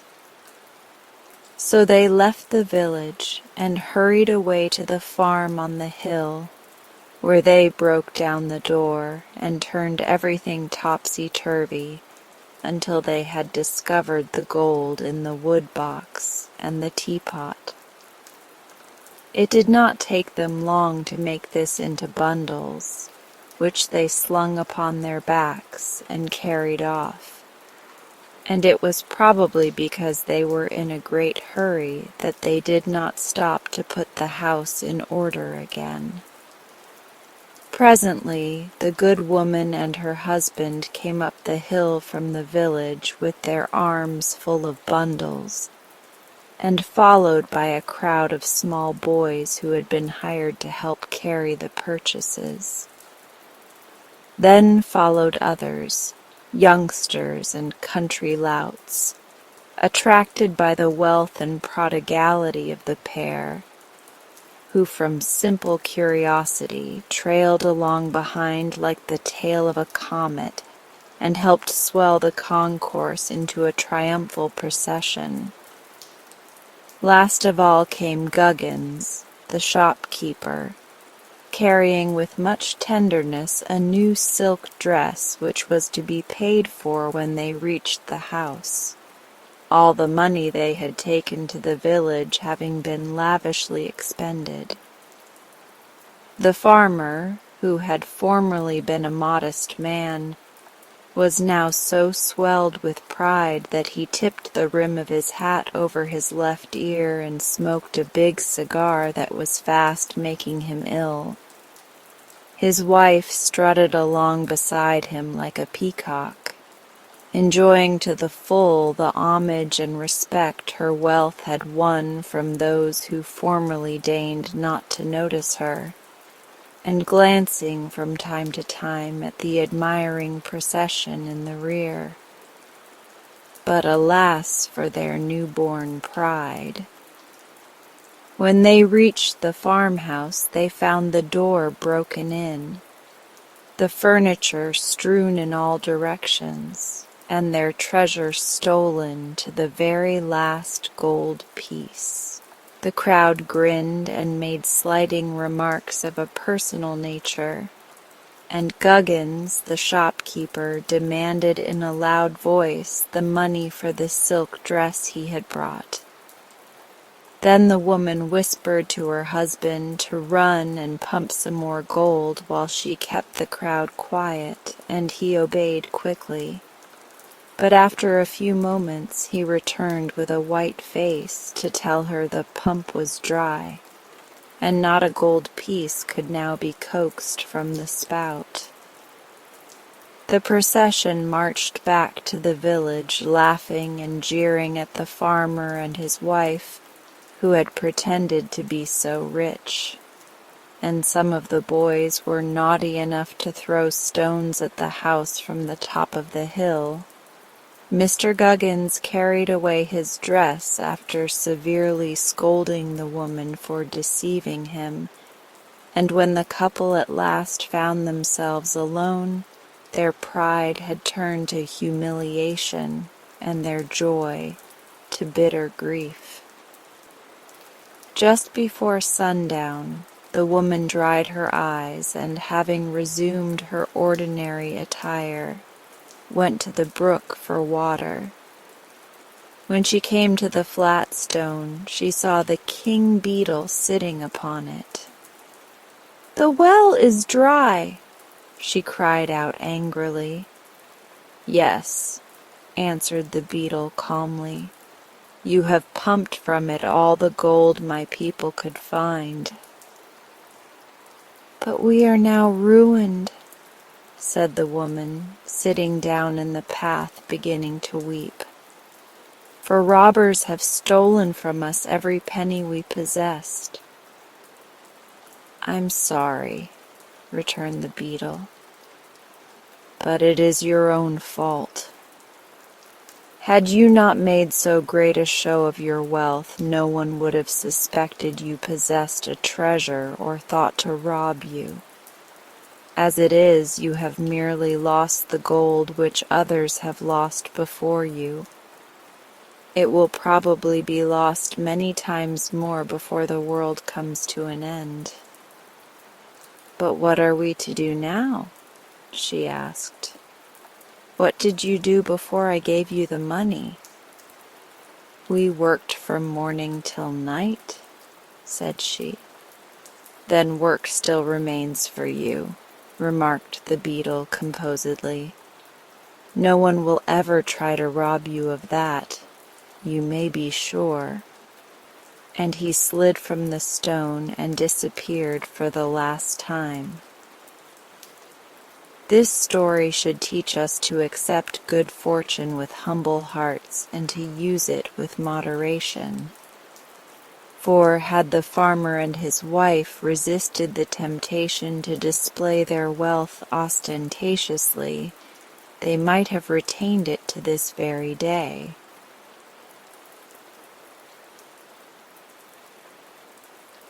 And now, as we come to the end of this session, if you're still awake, I would like you to feel the calm you've created within yourself. You've given your mind and body such a beautiful gift, a moment to simply be.